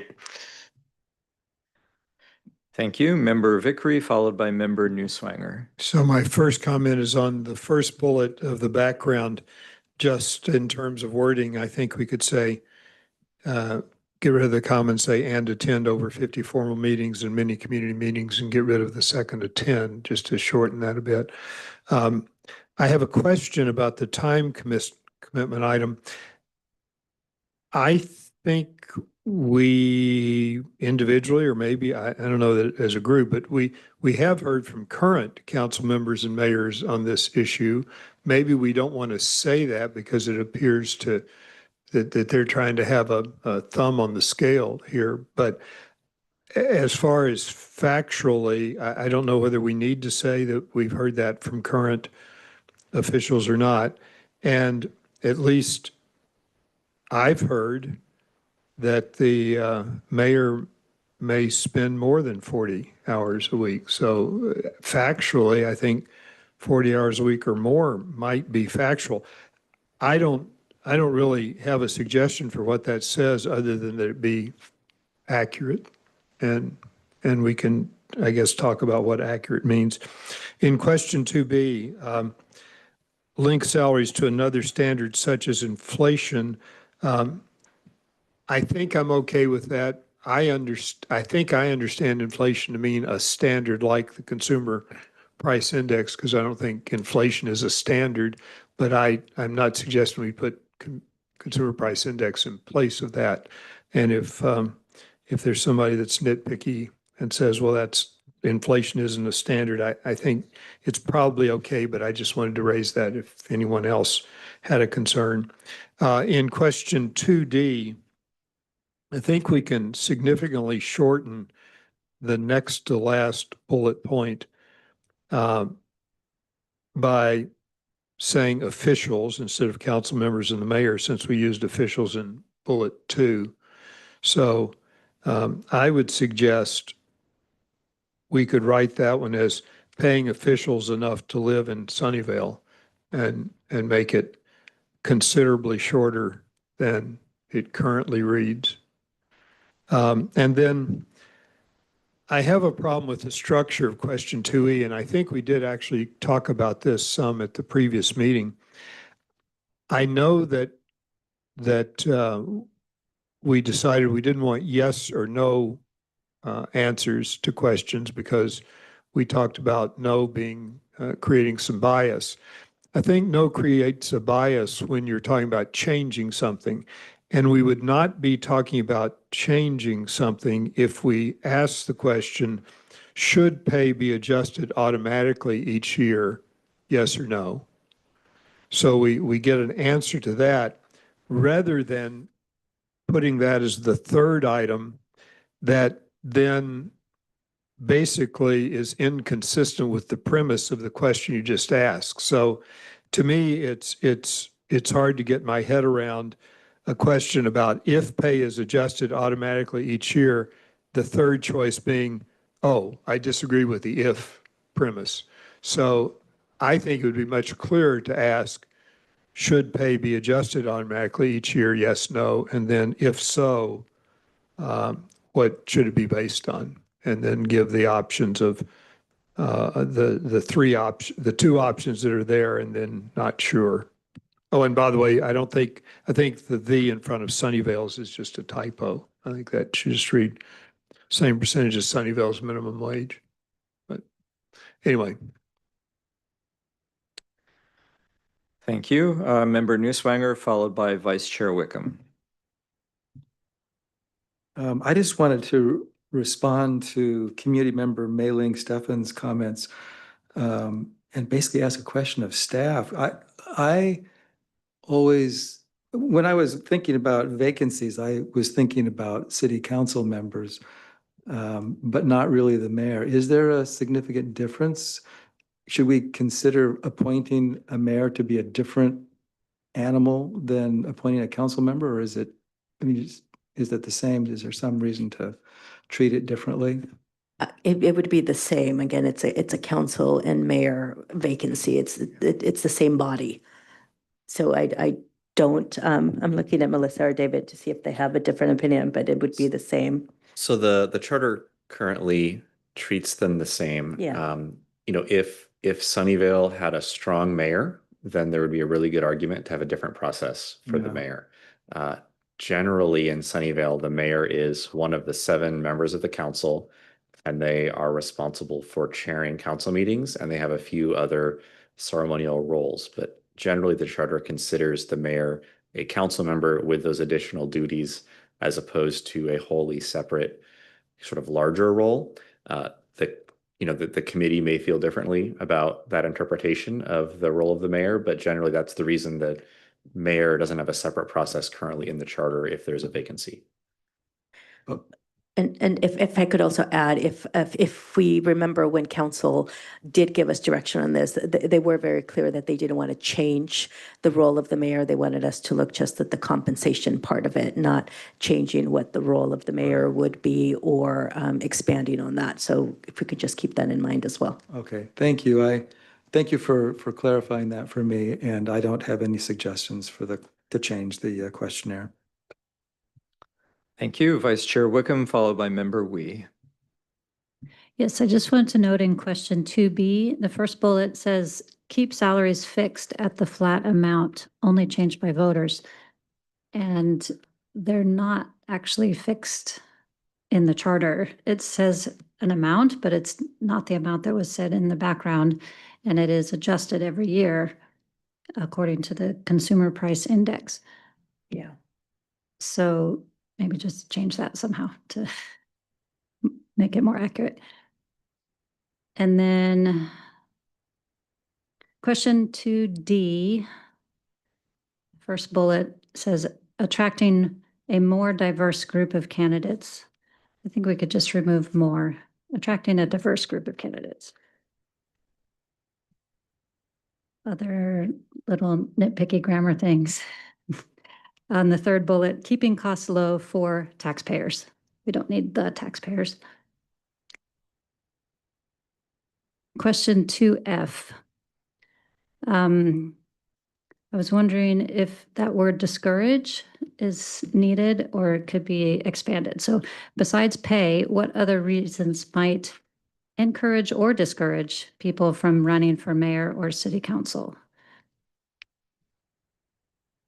Discourage just sounds very negative. So, pay could encourage depending on what the pay is, right?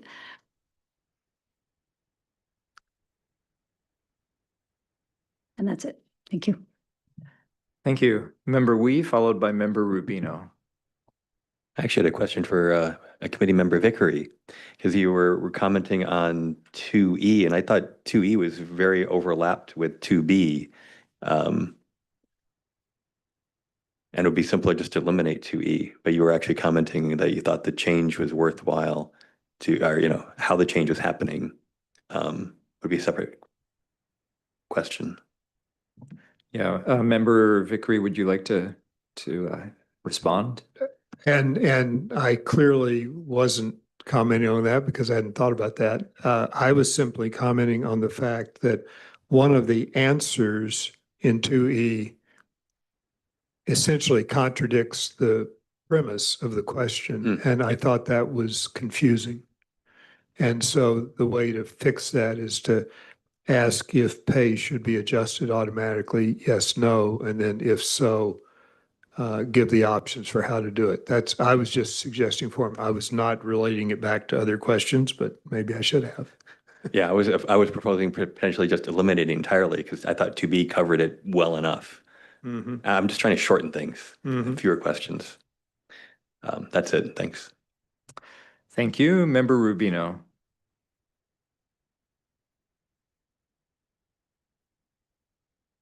Sorry. Okay, so we don't have a strong mayor, but we have an elected mayor.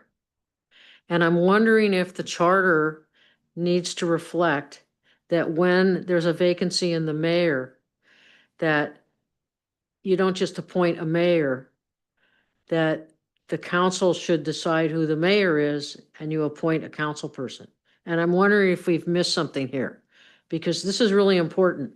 Because I don't think I want, and I'm speaking personally here, if the mayor resigns or gets another job, I don't think we should select a mayor.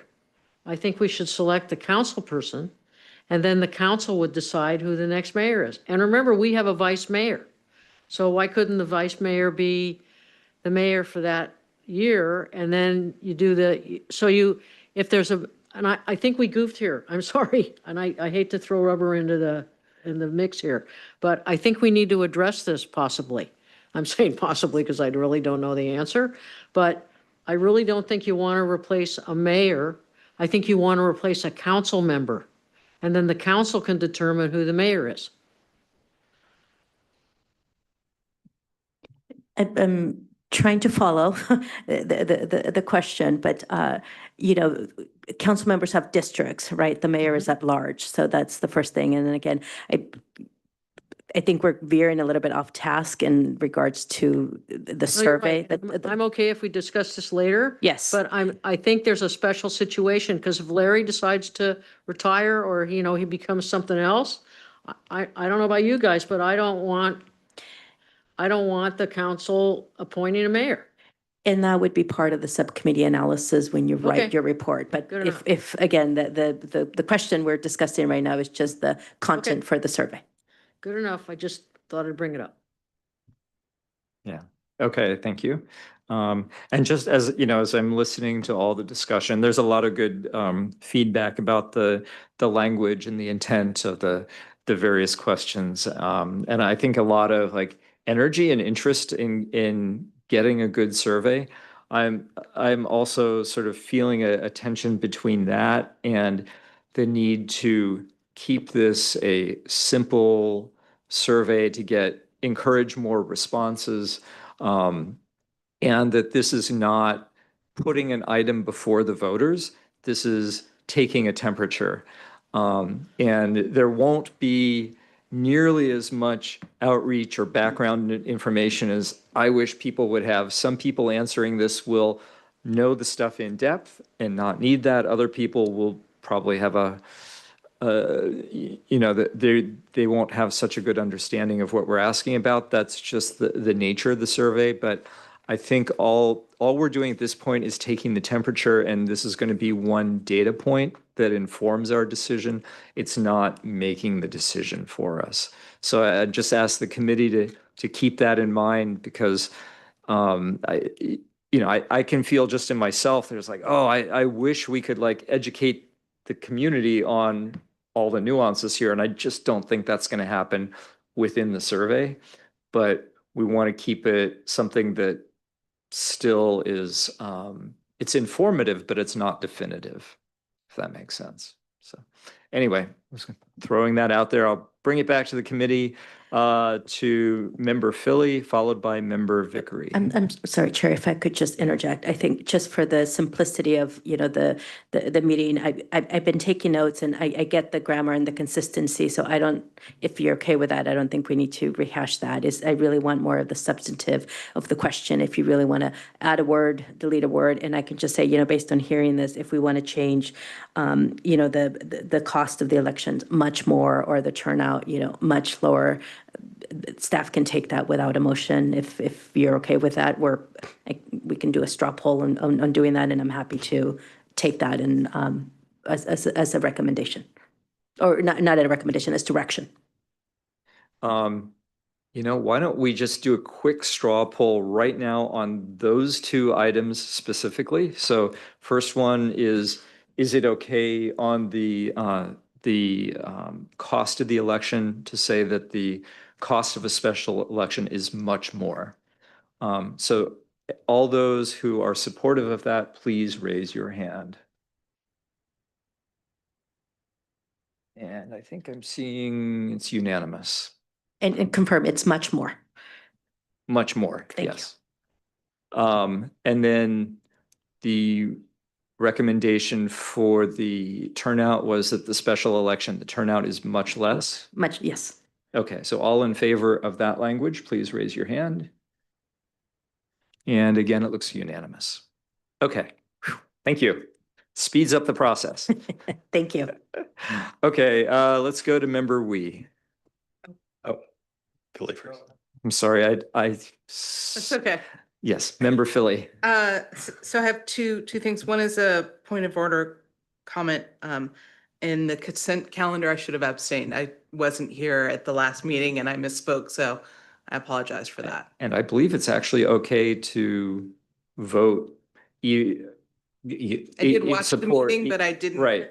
Okay. So Barry, yeah, it's permissible to vote if you weren't present at the meeting. Okay, thank you.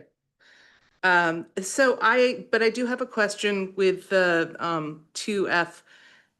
First of all, it's optional with open responses, and if we're trying to reduce the amount of the survey, I'm just wondering, really, is this something that we really need in? What are we trying to get? What's important in this that we think people are actually going to answer and then continue on in the survey? Or is this sort of the point where when people have an essay question that they have to answer, they drop off? So how important is this one point to leave in?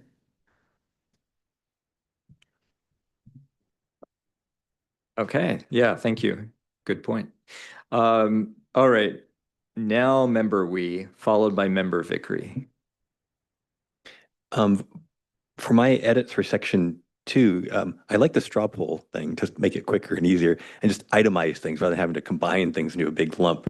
Because I just had 3 specific suggestions. I'd like to do a straw poll on those to see whether those are acceptable or not, because I think they were quick edits.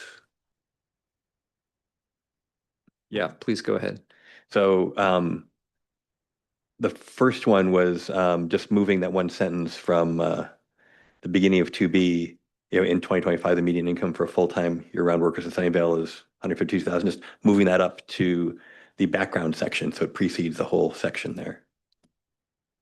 Okay, so we'll do a straw poll on that. All the committee members in favor, please raise your hand. All right, it's unanimous. Okay, next one.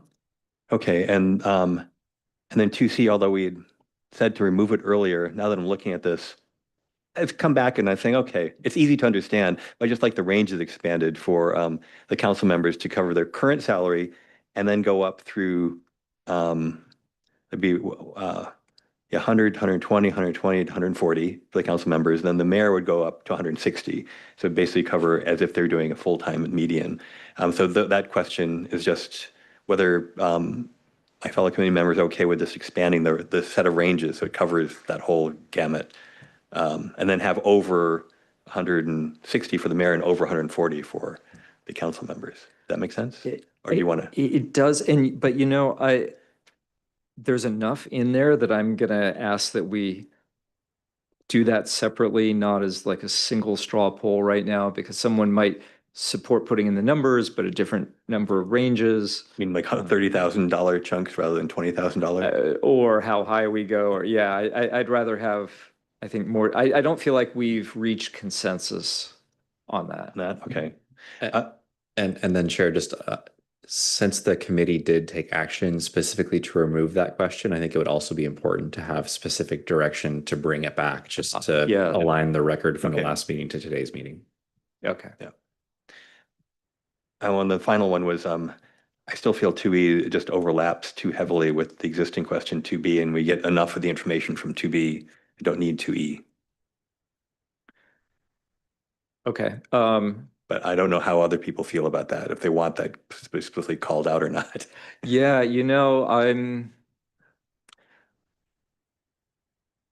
I feel like I want to give people an opportunity to comment on that. So maybe hold that straw poll question, and we can do a straw poll in a little bit. but just if someone wants to weigh in, let's give people a few minutes to weigh in on that. But great suggestion. So back to the committee, more questions or comments on the straw poll suggestions. We'll go to Member Vickery, followed by Vice Chair Wickham. I do not want to do a straw poll on my stylistic changes. I trust staff to use them or not as they see fit. I don't like to lose elections, so I believe when we voted for voter turnout to be less, we were actually voting for voter turnout to be lower. That was the language that was used, not less. So I just want to be sure that we weren't changing. Lower makes more sense to me for turnout than less. And that's the language that was here already. I would concur with the suggestion that question 2F may not be necessary and might add to drop off. I think we should think about that. I would like to suggest that Member Rubino is absolutely correct that we have an issue that's been brought up tonight that I think Subcommittee 1 really needs to look at. It seems to me, and maybe there's somebody here who remembers, but it seems to me that maybe when we decided to go to direct election of the mayor, nobody considered Section 606 and what it says about how you fill a vacancy for the mayor. Now, if they did consider it, I mean, obviously, as the city clerk. I want to be careful about discussing that point. No, I don't want Too to much. discuss it. Simply because it's not agendized, so even like expressing an opinion. No, I'm not expressing an opinion. Okay. I'm suggesting that that needs to be assigned to Subcommittee 1 to look at as a process, not that it needs to be changed or what needs to be changed, but that this is a very important point that needs to be considered. Yeah, thank you. Okay, Vice Chair Wickham, followed by Member Rubino. Thank you, Chair. I did mention to the chair and to staff that I have a hard stop. I need to leave right now. And, but I do want to just make a quick advocacy statement that we don't want to get 0 responses on our survey. And it is up to us as committee members to get the word out. And I hope that we all can do that. Well put, thank you. All right, Member Rubino, followed by Member Pine. I just wanted to know, should we do a straw vote on putting select up to on each question? I don't know if that's appropriate. Give a little more direction on each question. Yeah, go to staff. I think doing select, some of them is just you have to respond one response is enough. No, I know, but I think it needs to say that, select one. Well, you'll have the. Again, it's consistency. Oh, okay, point well taken. I think the more, I'm a marketer, so the more clarity, the better. And the simpler the clarity, the better, the bestest. I'm going to start a queue of straw poll topics because I feel like some people might want to comment on that before we ask people to raise their hands. So I'm going to add that to the queue, and I've already forgotten what I'll just note that I'll go back to Member Weave for the first one in the queue. Okay, so now we'll go to Member Pine, followed by Member Wee. So a couple of things that, so first of all, I think I'd also like us to consider the ordering of item 1 versus item 2, because there's been discussion about drop off and wanting to front load what we want the most feedback on. And to some extent, I think we actually may have, I feel like I want feedback on both, obviously both section 1, section 2, but some of the stuff, but when I look at section 2, I kind of think we've heard I think we've heard we've heard public comment, we've heard a lot of things that suggest there'd be considerable support for at least some increase in the compensation, but how much would be enough is extremely variable based on who you talk to. So I think there is so for me, that's actually the kind of the biggest I really want feedback on this item because we're at the end of the day, we're going to have to pick a number. Even if it's tied to something, we're going to have to pick a number. And there's such a wide range of things that I would feel very uncomfortable proceeding without a good amount of public feedback. Whereas with the vacancy item, I think I definitely want public feedback on it, but there is a much more discrete set of possibilities. Like there's like frankly this is what I could be it's one of those I could be swayed on this by public feedback, but like if you asked me to just vote tonight, I could vote tonight. I'd like to have public feedback because if the public is saying what you would vote for is completely unsupportable, but would be completely unsupported, I would like to know that. But it's not just kind of, there's not a range of like 100, of several tens of thousands of dollars on either direction. So that's something I would like to discuss. The other thing, and I recognize I recognize that this is the kind of thing that might be a bad idea to throw in last minute, but thinking of what committee person Rubino was asking, I'm wondering if we should have a question that is, in the event of a mayoral vacancy, should the vacancy be filled by a sitting council member, or should it be able to be filled by anybody that the city council appoints? I'm just going to throw that one out there. Everyone is free to tell me that we shouldn't be wordsmithing a brand new question on the fly, but that is something that might be worth considering. If I may, I think those are very valid points, and these are discussions that we can discuss as the committee. It hasn't been discussed and really vetted and thought out until now. So, from staff's perspective, I would hesitate to give a response on the fly. But I do hear what you're saying, and again, I think we might be veering into discussing something that wasn't agendized. But I think definitely the subcommittee could continue to looking at this.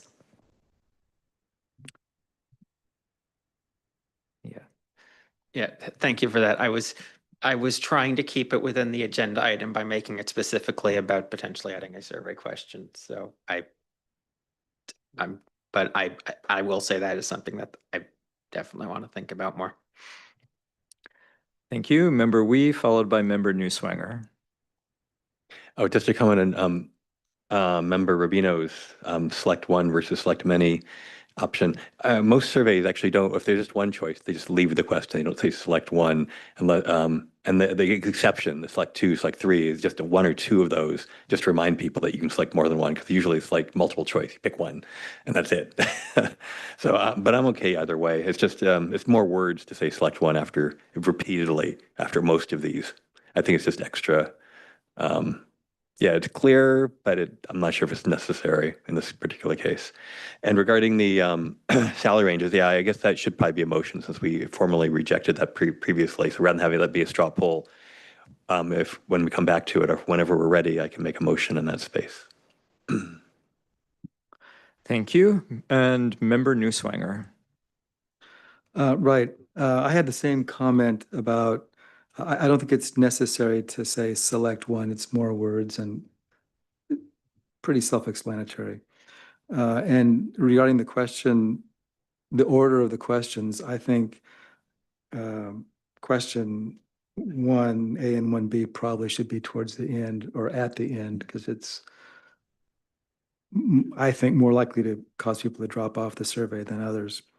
And then the thing I wanted to ask, so in this paper that I passed out, in the background section at the very top, I wrote two sentences that are in red there.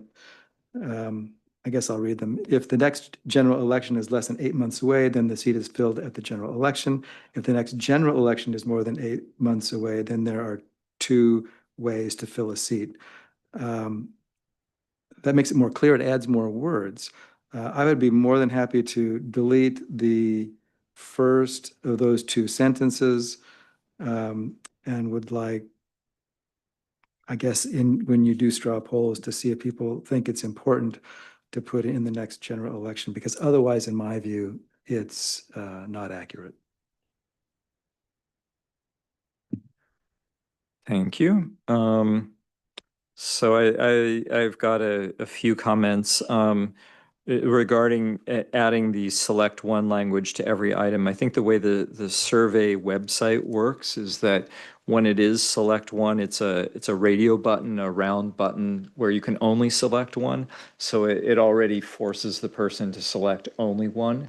And I think that it's probably a lot of people understand that versus a checkbox where you can select many.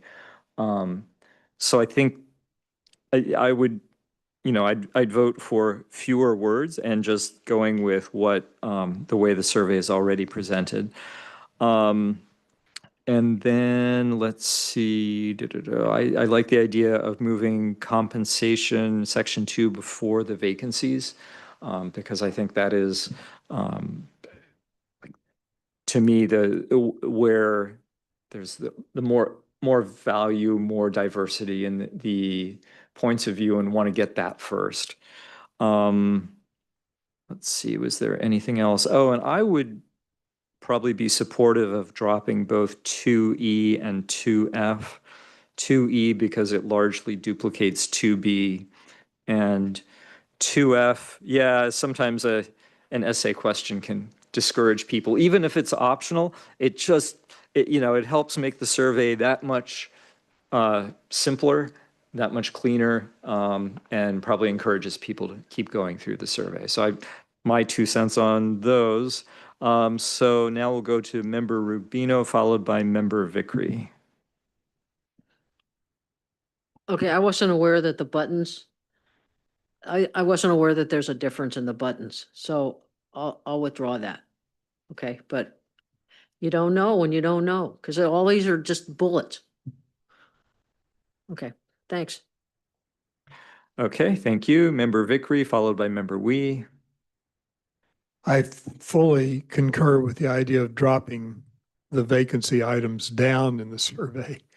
I have only one concern about moving the compensation up to the beginning. I do think it is a thing we probably most want to get the public sense, a sense of the public on. I do worry a bit that we might help create an image that this whole process is about raising the salaries of the council and the mayor. That's my only concern. And I don't know, I haven't fully weighed that, but I do have that concern. Thank you. Member Wee, followed by Member Newswanger. So, although I think compensation is the most attractive thing for people to make a comment on, the one they're most interested in, I'm actually okay kind of leaving it in the middle because it'll help draw people through that first question to get to the juicier question. So we get some feedback, because I think 1 and 2 are both very important. The number 3, I don't think people are going to care that much about, really. So if they drop off for number 3, I'm not, So I'm okay actually the order, just leaving it the way it is as far as order, but I'm okay switching it too. But I appreciate, yeah, if it's front loaded, people might think this is all about money, and having it in the middle makes it feel more balanced. Could I entertain a motion at this point, or do you want to wait a little longer still? I'd actually like to wait because we still have the second section to go through, and then we'll Then take a motion for everything after all of that? Yeah, Okay. Yeah, straw polls now, but motions I'd like to Okay. hold kind of towards the end. And I think staff would like to have a comment. No, and it just, again, for process, if there is interest in dropping section C, obviously we still have to do the public comment, but that is something that, again, we included the question based on the feedback. We did drop a lot of questions last time, but it is the committee's, purview of which items you really do want to get feedback on. if you want to drop it from staff's perspective, we have always said the shorter, the better. And again, really want to focus on which items you want to get the feedback on. So staff would be open to whatever decision the committee wants to go. Okay, we'll go to member Newswanger, followed by member Olafson. Somebody suggested that 2E be changed to should pay be adjusted automatically, yes, no. And I kind of thought that had merit. I, so I thought it would be worth talking about that. It is a distinct question from the salary ranges. Member Olafson, followed by member Philly. Thank you. I was pondering the same thing that member Vickery was, that we put this compensation to the front. We've now skewed the whole survey towards how much are we going to pay people.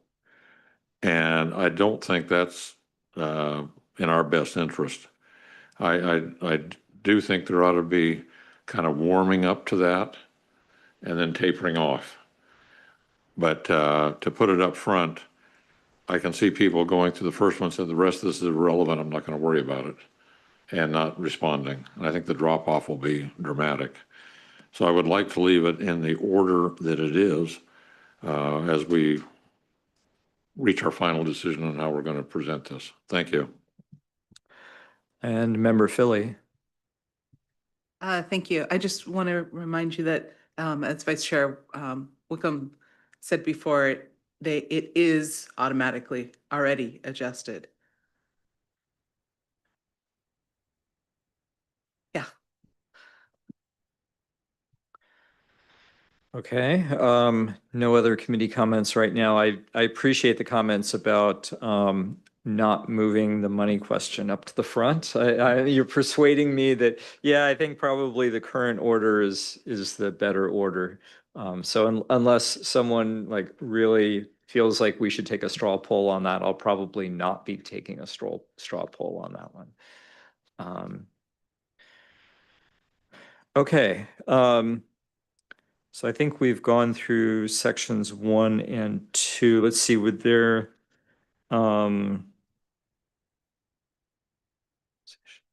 let's go to member Rubino and then member Newswanger. On 2E, if pay is adjusted automatically each year, do we even need that question? Because it is adjusted every year. So unless we're gonna change the index, that's different. So I'm gonna just weigh in here, which I think this is asking, like, if you're starting with a blank slate, do you think it should be? Because we have the opportunity to propose that we change the way it currently is. So even though it currently is adjusted every year, we could get a lot of people who say, you know what? No, we really don't want that at all. We want to give it control back to the voters. And so this question would be a way of getting to that. Well, you have to, but it says if pay, so you'd have to, okay, first of all, someone suggested that be yes, no, Right. which is a question, or otherwise the question has to change, that to say pay, right now, pay is adjusted yearly based on X, because we need to tell people then what it is. And then you could say, in other words, based upon the fact that we do adjust it every year, that question needs to be reworded to reflect that. Fair enough.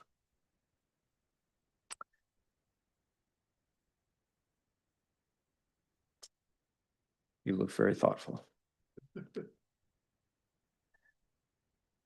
All right, let's move on to member Newswanger. Oh, I thought you were moving on to the next section. I was just about to, okay, so. No, I was gonna ask if you're gonna do the straw polls that you've been collecting. Yeah, that's Yeah. what I would, exactly. Yeah, sorry. Okay, so I think probably Most of my straw polls have been withdrawn at this point. So I just wanted to circle back to member we, because I think there were, sorry, my memory's a little fuzzy. One item we needed a formal motion on if we were going to consider putting the salaries back onto the survey. So we can't do a straw poll on that one at this point. And was there another item that we were going to do a straw poll on? And yes, you're right. I have to turn on your microphone. Thank you. I'm recommending that we just let that be part of the motion later and not do a straw poll on it. I think it's worthwhile to consider it. And I've got a motion bubbling around in my head for the compensation section. If I could just suggest for, expedient time, you already took the public comment on these sections. So if you want to make the formal motion now, at least on that question, and then we can wrap up that whole section 1 and 2. We could do that too and just take a quick vote.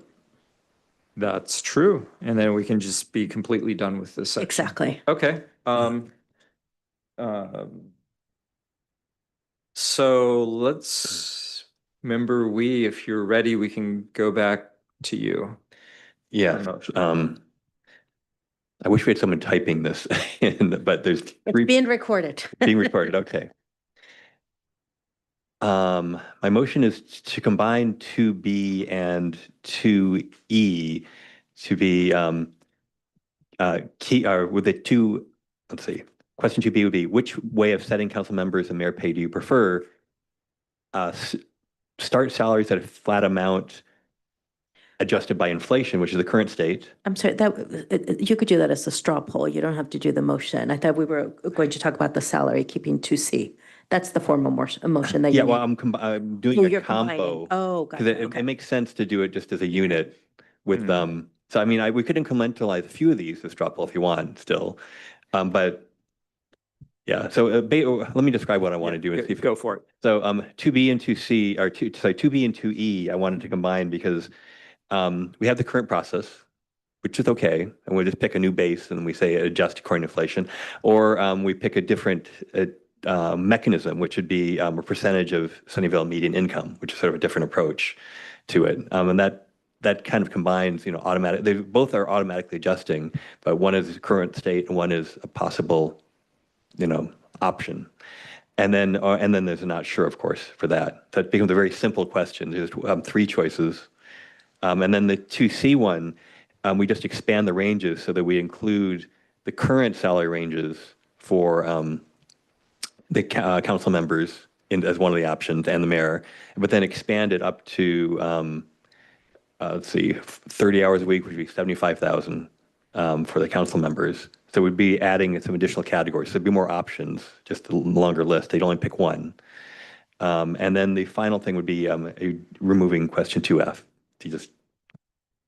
So we'd be shortening section 2 by 2 questions. So I could incrementalize that in 2 separate straw polls and then do the motion for just the ranges, or we could just have one motion that I have all 3 things wrapped in one.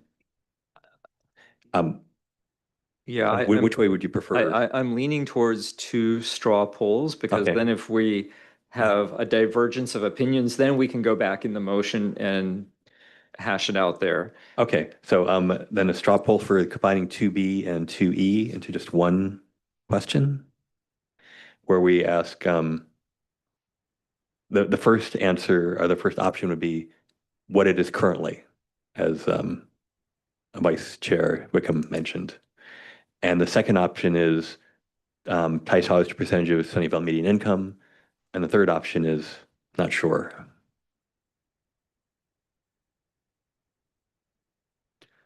Just for my clarification for minutes preparation, that for you, the first option is that using the current base and the current model of adjusting for inflation, or is it leaving open an adjusted base number? That's a good question. We could separate that and say current state, and then have a second option, which is set a new base and then adjust for inflation. And then we could have the adjust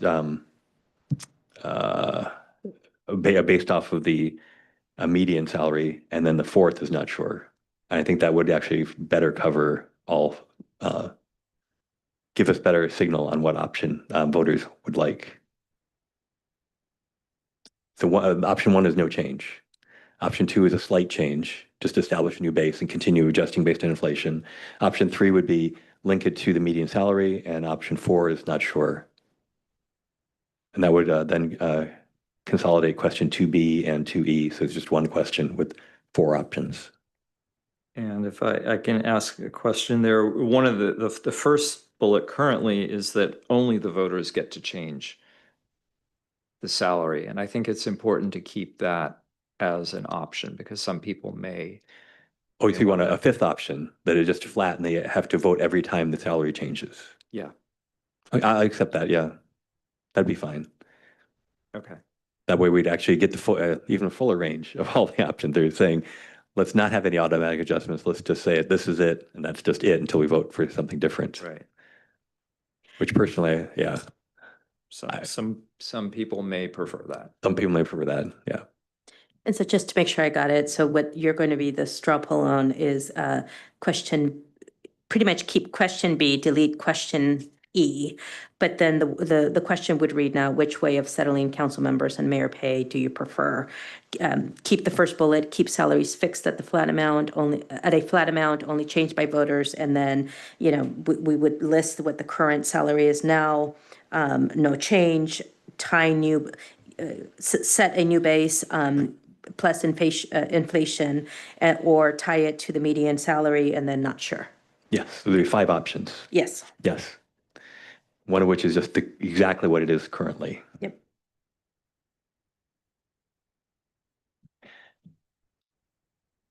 So I'm just, sorry, I'm still processing it. It sounds like we're basically taking the 4 options that are there and then we're splitting out what was the 3rd bullet, link salaries to another standard. Such as inflation. And we're saying one of them is we currently have it set to inflation. Right. And in fact, if you want to say consumer price index instead of inflation, that is what it says now. I think it's simpler for the survey just to say. Say inflation? Inflation, Okay. yeah. Inflation's fine then. Yeah. 8th grade level. Yeah.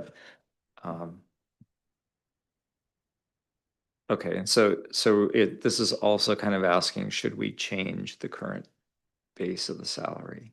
Yes. To reset the base because we feel like it's fallen behind. And what if someone says, I want to reset the base and I want to tie it to the median? But that'd actually be just retying it to the median, wouldn't it? Mhm. Yeah, I guess so. Yeah, so I think the way that Okay. 2C, if you were to choose to add it back, it helps get to that, right? What Systematically, yeah. what system do you want? Exactly. And then if you choose to add back 2C, it's where do you start? Where do you set it? Yeah, Exactly. do you set it by voters at this? Do you start it here and adjust it by median change, or do you adjust it by inflation change? So I guess what I'm struggling with is, do we really need the additional option in 2B? If 2B is asking, how do we adjust it? And 2C is asking For a specific amount. for a specific amount, yeah. Yeah. Yeah. So actually simplify even further. You're saying so only voters change, adjusted according to inflation, adjusting according to median, not sure, and just leave it at that. So I'm wondering if we can leave 2B as it is. Yeah. Because 2B is talking about the mechanism. And still get rid of 2E. Right. Yeah. My thoughts, but I want to hear from other committee members as well. So we come full circle. David, are you able to put up the survey back, question 2B? And maybe scroll down. So there's 2C, which we had deleted, but we can vote to put back in. 2B is what we're currently talking about. Yeah. And where we've already by a straw poll removed that first sentence. We Yes. just pulled that into the background. So it's just a 1-line question. Which way of setting council members and mayor pay do you prefer? okay, so I'm going to open it up for discussion on these two questions in general, and then we'll try to form Okay. what the straw poll will be. So let's go to member Rubino, followed by member Vickery. I hope I'm not throwing egg on this, but 2B on the third one, link salaries to another standard such as inflation. That's the current system, and I think it needs to say that. Current method, linked to inflation. Well, or we could just say not to another standard. Let's just say to inflation. Well, that's the current, so I think you ought to point that out. Yeah. They, No, I agree. okay? Yeah.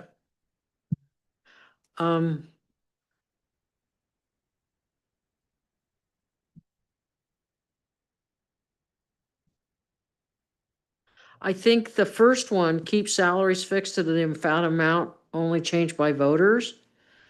That needs more clarification. Because there's two things there. I don't, sorry, I don't have the words. You've got keep salaries fixed and then you have change by voters. So there's two thoughts there, not one thought. So if you pick that one, you're picking two things. Could you maybe say keep salaries fixed at a flat amount until changed by voters? Well, I think you're opening a wacko door there on adding that.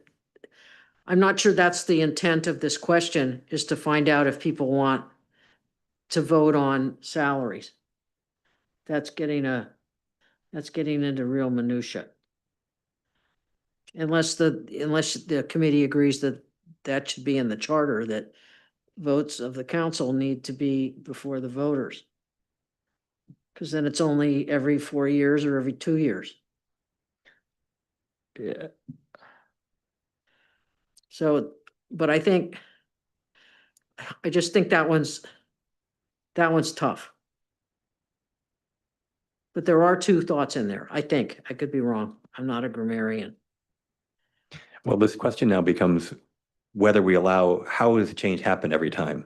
One is only voters change it, and there is no automatic adjustment. The other one is inflation is the automatic adjuster. The third one is the median is the automatic adjuster, and then people have no idea. So there really are 4 switches. Maybe we haven't worded the first one perfectly, but it's pretty close.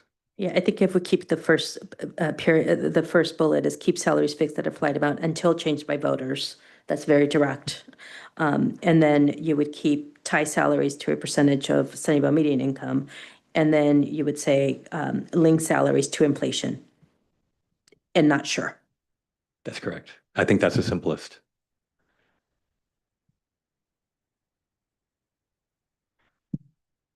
All right. More comments? Well, I just don't like it, so I don't have any more comments. Fair enough. Okay. Member Vickery, followed by member Philly. At one point, remember, we did use the word adjust in the language that would go in 2B, because it seems to me that a respondent could read tie and link and not understand that those are annually changing. They could, in fact, think that you're going to pick out a median income right now and set the salary, and that's going to be the salary. And the annual adjustment is not necessarily implied by that. And then switching to the verb link, I'm not sure what that's supposed to tell me is the difference between tying and linking. And so if we're trying to get 2E into 2B, I think we need to address annual adjustments explicitly. And then, but I do have a concern about Member Rubino's suggestion that we tell people what the current arrangement is.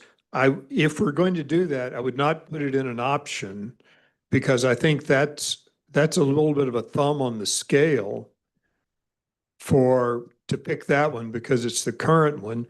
Now, even if we put it in the question, it's still a thumb on the scale, and it doesn't really give people the option to tell you what they prefer free of what we currently have. So I think there's actually a choice to be made there, but my last preference would be to actually put that it's the current system in one of the options, because I think that really does say, that's what we've got already. What's wrong with it?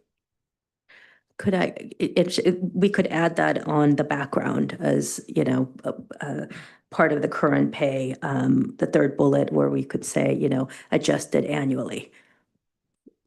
We can kind of capture that, a very easy fix. Yeah, or maybe adjusted annually based on inflation. Yes. Yeah. That's Okay. better. Then would you take it out of 2B?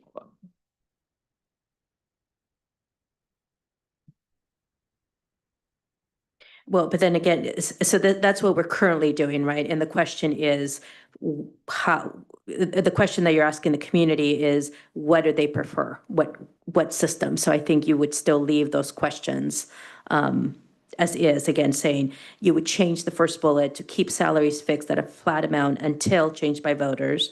You would adjust salaries, adjust salaries to a percentage of a annually adjust salaries to a percentage based on Sunnyvale median income, annually adjust salaries based on inflation, not sure. Okay.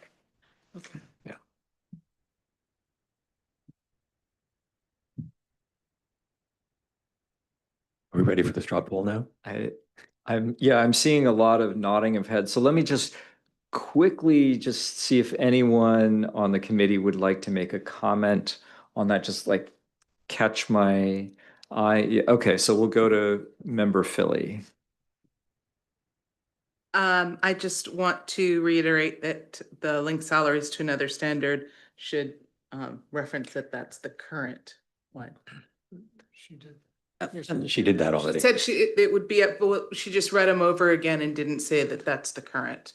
So I just wanted to make sure that that was clear, that it was noted that that's the current one, whether it's up in the background. I think Yeah. though, if it's all the way up in the background, that it might be difficult to reference that when somebody's down here reading it, and it just makes it more clear. I can say continue adjusting salaries, based on inflation. And I'm sorry, my suggestion was that we not put that in the option, because we've told them what we currently do. Now we're going to ask them, what do you prefer? And we give them the option to prefer something without saying, well, I prefer keeping it as it is.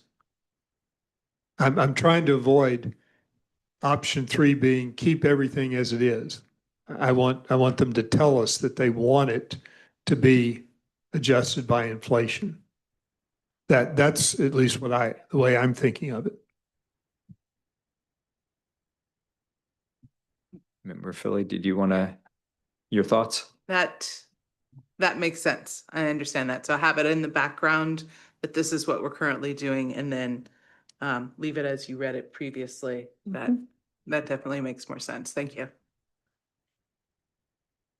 Any other thoughts before we go to a straw poll? Yeah, we'll go to, it looks like member Wee and member Me too. News. Me too. Okay. I just want to comment. I really actually like this process versus the motion process, because it was very helpful just hearing these little back and around in the straw poll. I really like this collaborative approach that we're using. Thank you. Okay, member Newswanger. I think I'm probably missing something here, but in two-way, we've asked, should the pay be increased or reduced?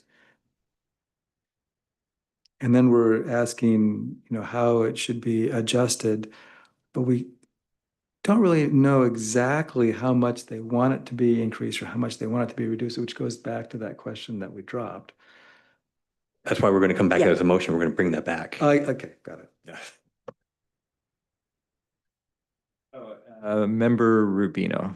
Okay, so Connie, could you rephrase what you're going to say? Because I'm still not clear here on what C would be. 2B, C.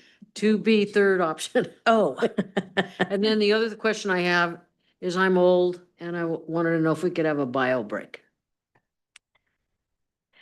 That would be up to the chair, but in the response on, we would, in the background, we would add the current pay, leave it as is, and then add adjusted annually based on inflation. And then we would leave question 2B as is, but we would say keep salaries fixed at the flat amount until changed by voters. Tie salaries to a percentage of the Sunnyvale median income. Annually adjust salaries based on inflation, not sure. So why wouldn't C be just, why wouldn't the third one, excuse me, why wouldn't the third one be keep it the same? Keep current system, adjust according to inflation. Yeah, member Vickery. I was advocating that we not give somebody the easy response of keep it as it is. That if we're asking, what do you prefer? We set those up without putting the thumb on the scale, that this is what we currently have. And I not only know, I know it's what we currently have, but I'm going to tell you what I prefer, and I don't prefer it, even though it's what we currently have. So I don't want to put in it Okay. the bias toward keeping what we already have. Okay. And Connie, I thought previously you were going to change option 2 to annually adjust, or just annually adjust salaries. And I think that was good. I think I need a bio break myself. Yes, you're right. That's what I have on my notes. I just didn't read it. Yeah, we're all starting to wiggle. All right, let's go to member Olafson. Thank you. I appreciate you rereading that to us.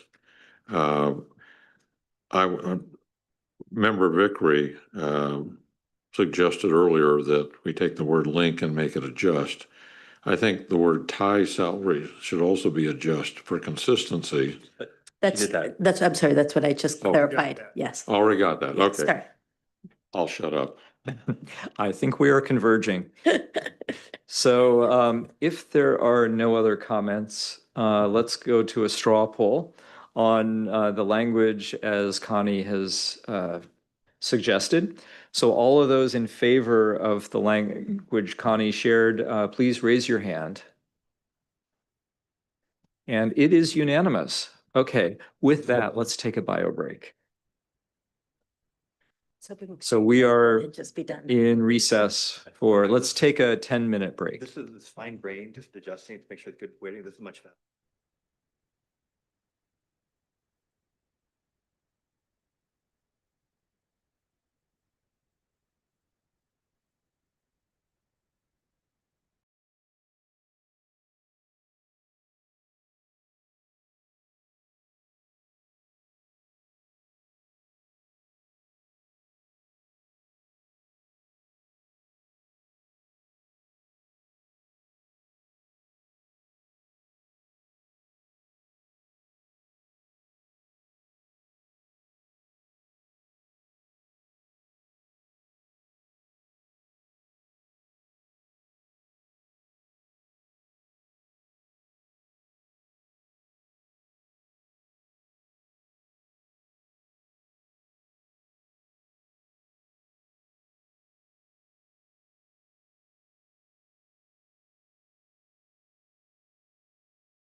So with that, we will resume the committee meeting at 8:35. Thank you for your patience.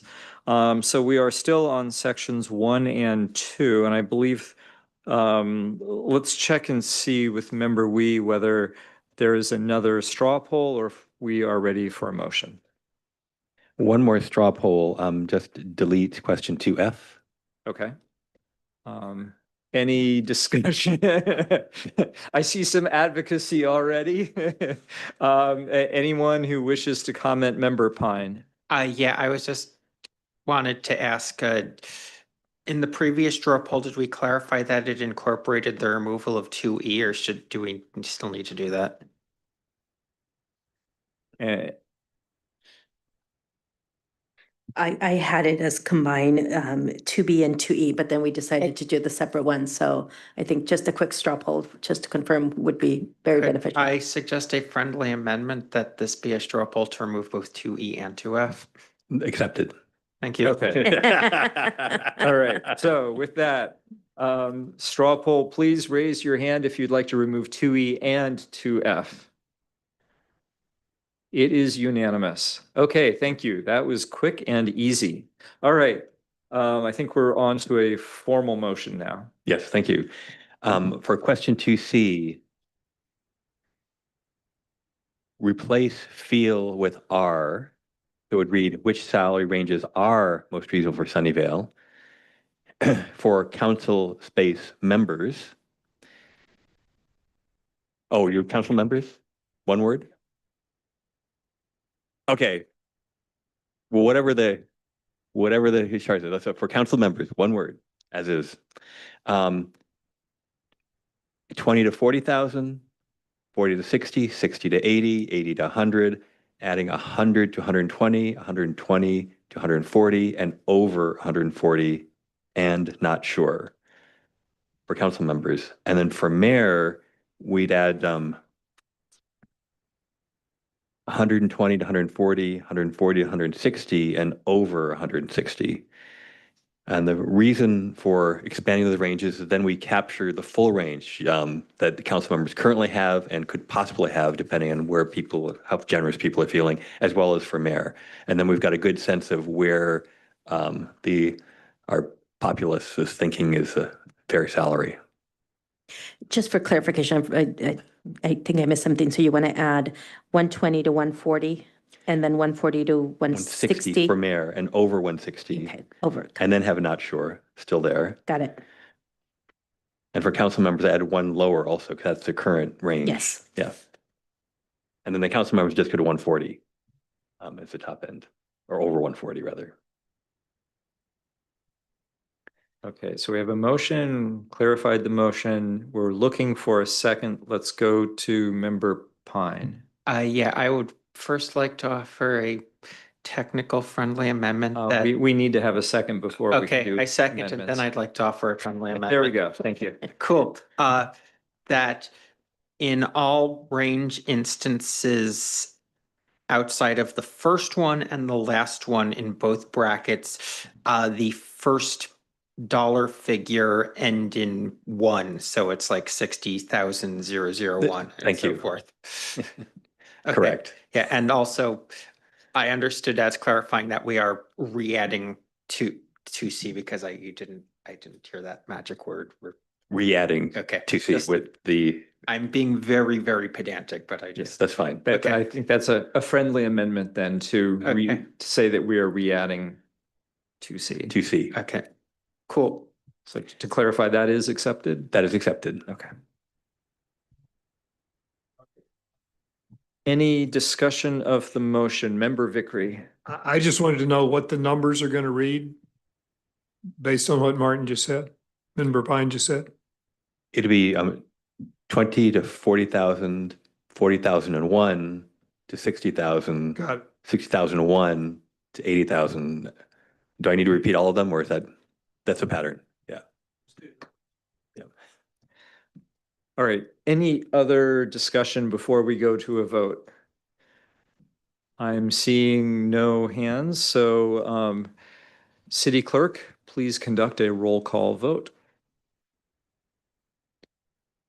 First up, Committee Member Olafson, how do you vote? Yes. Committee Member Newswanger, Yes. Committee Member Philly, Yes. Committee Member Vickery, Yes. Chair Larson, Yes. Committee Member Wee, Yes. Committee Member Pine, Yes. Yes. and Committee Member Rubino. Yes. The motion carries 8-0 with Vice Chair Wickham and Committee Member Davis absent. Thank you. Any other motions or straw polls on section 1 or 2? Going once, going twice. Member Newswanger. Did we want to state in the background section of question 1, that this applies if the next general election is more than 8 months away, or just leave it as it is? I guess so. That a straw poll would be, shall we add the sentence, if the next general election is more than 8 months away, then there are 2 ways to fill a seat. That way we would clarify that there is the desired process, the preferred process of filling it by election, if the election is soon.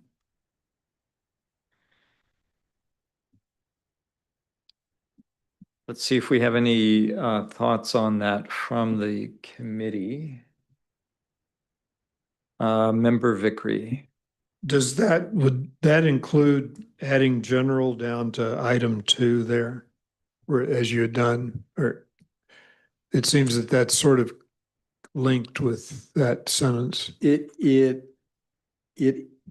is, although I think we had decided we might try to define Okay. general elections and special Okay, never elections. mind. I don't want to complicate the question then. So we're just on that one sentence. Yeah. Yeah, okay. And I'm leaving to staff to read the recording of the meeting and decide how you want to handle the definition of general election and special election. So that wasn't a straw poll that we took. It was just, I think we had the discussion and we already defined the special election that, it's an election scheduled for the vacant seat. Right. So that's already on there. It's in your notes. No, it's in the draft survey that was attached to the packet.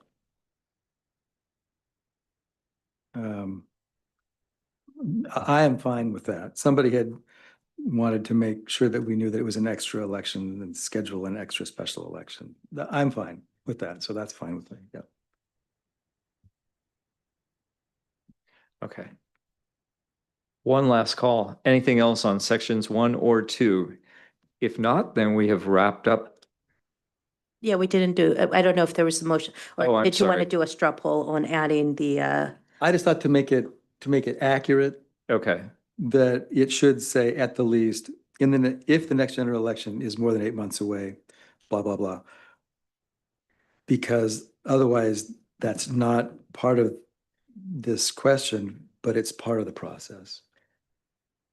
And I think what I'm considering here is whether this background is like general background that could apply anywhere, or is it background on how, does it also include Sunnyvale's current process? Because one way of thinking about this is it doesn't matter what's in the charter currently. These are just options that are on the table for any city.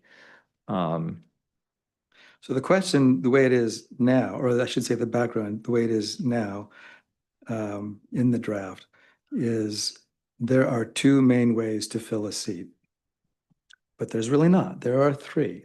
The main preferred way is to use the shortly coming general election. If we think that's important to include, and it would be more accurate, I personally would include it. But if you guys don't think it's important and it's not, it makes it longer and more difficult to read, then I'm okay taking it out. It's just not accurate. Okay, Can I just yeah. interject with just minutia that technically, if you add a seat that is not scheduled to be on a ballot, it is in and of itself a special election held on the date of a general election. So if you want to add that additional context, we would just need to clarify so it's accurate. Oh, boy. Oh, gosh. This is why you all like Sandra being here.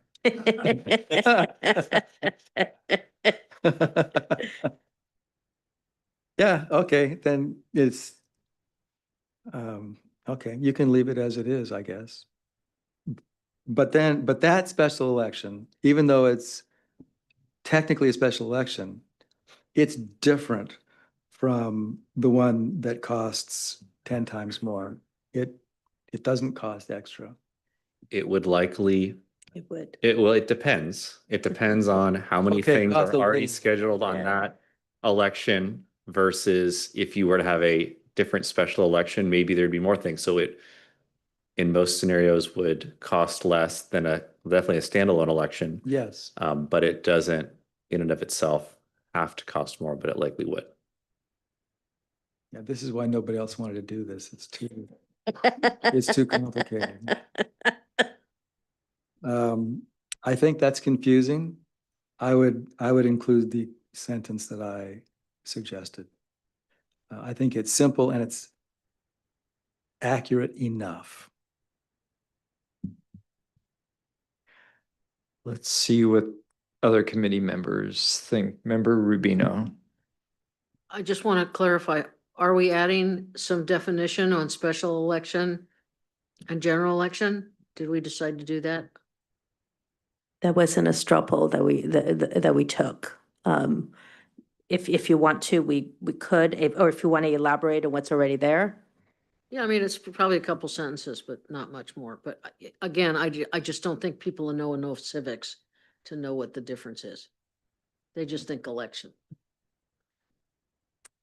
So in my memory of the discussion was that I thought we had decided that you would add some language like, instead of just saying a special election, that we would schedule an extra special election.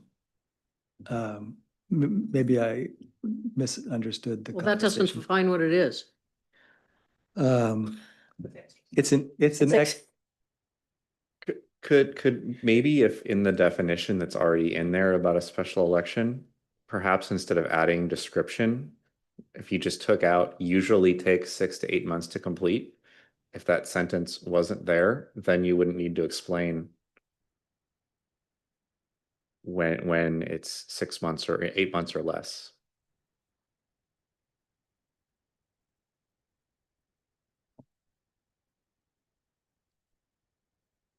I think there's a differentiation though, because generally, if you think special election, it's gonna be one, it's either one or a few things on the ballot as opposed to a whole bunch of stuff on a ballot. That's why it's special. It's also, when I was reading this originally, it's off cycle. Because we usually have elections either 2 or 4 years. When you do a special election, it's off cycle. It can be right now, or it can be in 2 weeks or 3 months, but it's off cycle. It's not a primary election, not a general election. So Mr. Carnahan just told us that. So if you hold an off-cycle election with a ballot that is a date the city normally holds an election, it's still a special election for that seat. Yeah. Correct. So it's almost tough to use the term special election because if you do have folks that are very engaged, it might be confusing if they know what a special election is versus a general election for the same seat. But I don't think the normal Sunnyvalian understands the difference. Nope, they don't. So I think that's why it needs some clarification. That's all. I guess just the proposed language of saying, right, until the next general election, right? It's the next general election, it's still a special election. So I just feel that if if you're gonna call it a special election, if you call it, you can't say it's the next general election unless you're holding the seat vacant until the term expires. Right. Yeah, again, I think, we're getting into some really minutia for what the survey is. So I would, obviously, it's the committee's direction and you can take a straw poll, but you want to keep it at a very high level. I think, the special election, it is a new election that is scheduled just for that vacant seat. And that's what, you're talking about, right? Is how do you, But that's the language. It's an election just for that seat. And that's not what it says here. yes, it A says new election is scheduled for the vacant seat. for that specific, I think it needs to be more clear, but that's okay.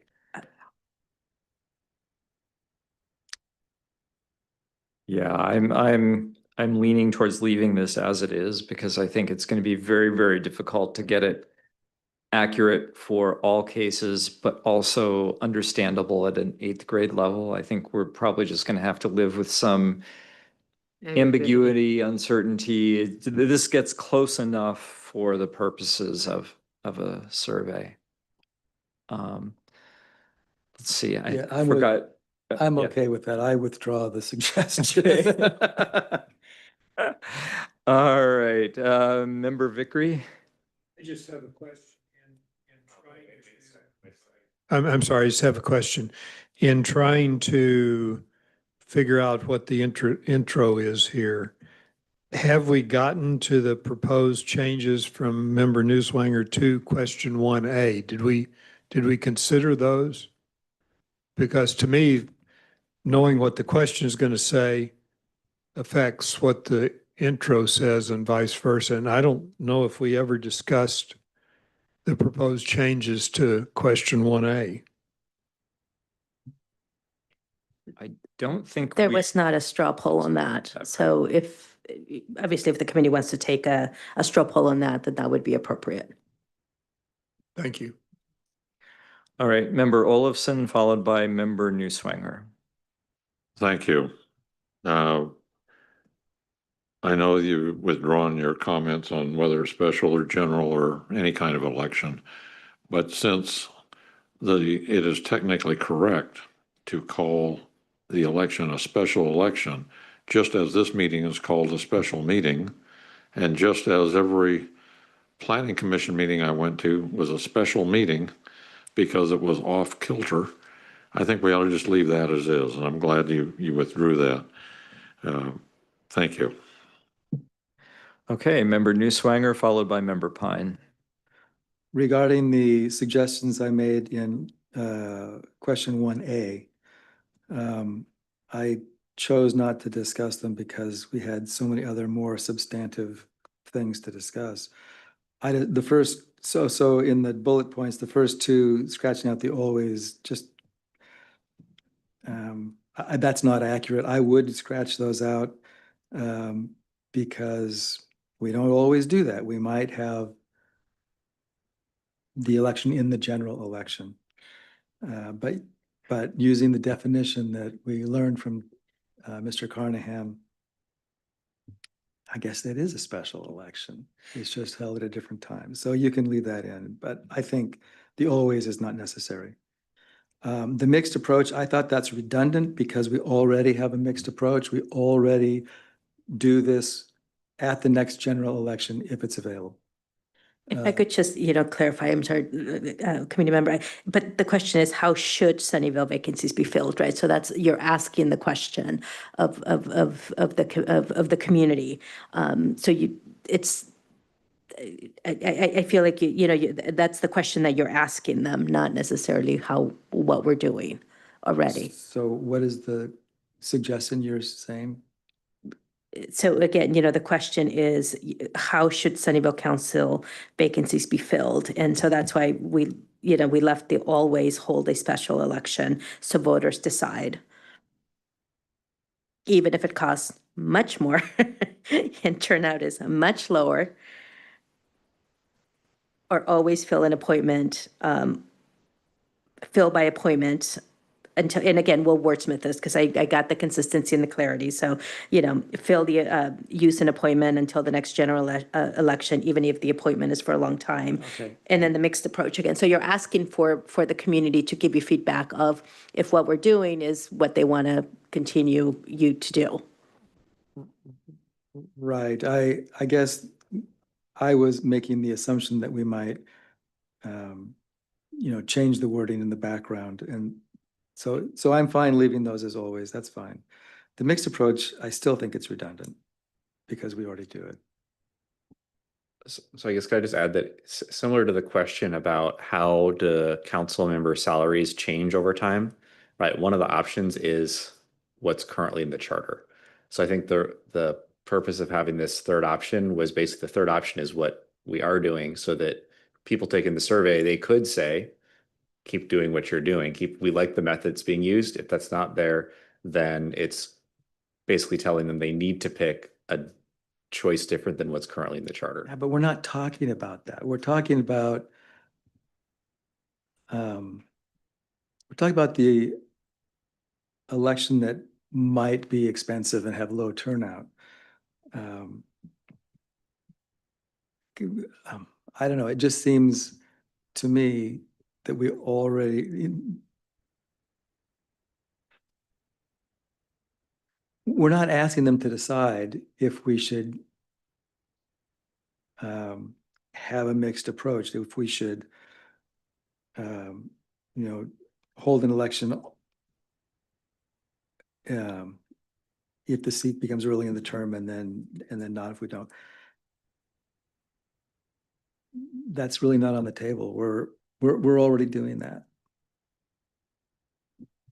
So I guess just in It's not the same because we're talking about the long vacancies and the long time to election. I don't know.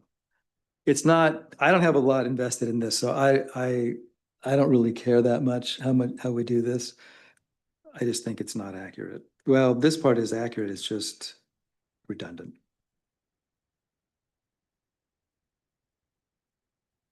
Okay. All right, let's go to member Vickery. Well, as we talk about question 1A, my main concern about the use of mixed approach is whether respondents will have a clue what we're talking about. I mean, it seems to me that the question starts to get a little too complex for the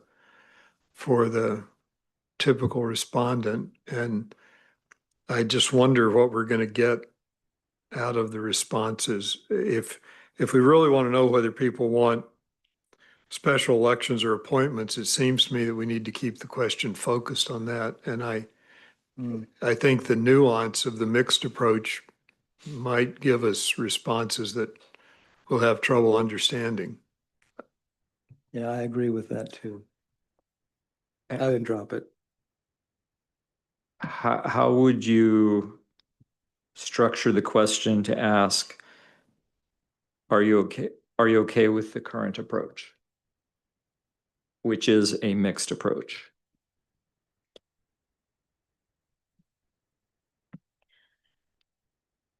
I think you would have to give some more detail about what the current charter provision is without the sort of general description here that I don't think will be very meaningful to the typical respondent. I think you'd have to actually describe what we currently have, and this tries to do that, but in very generic terms. And I wouldn't understand that question very easily if I were responding without having been on this charter review committee. You would understand which very. I would not Oh, understand. you would not understand those choices very clearly if I hadn't been on. But I'm not sure I understand them even though I am on the committee. So Fair enough. We're really only talking about a change if the election is going to occur more than 8 months down the line. That's why this whole thing came up.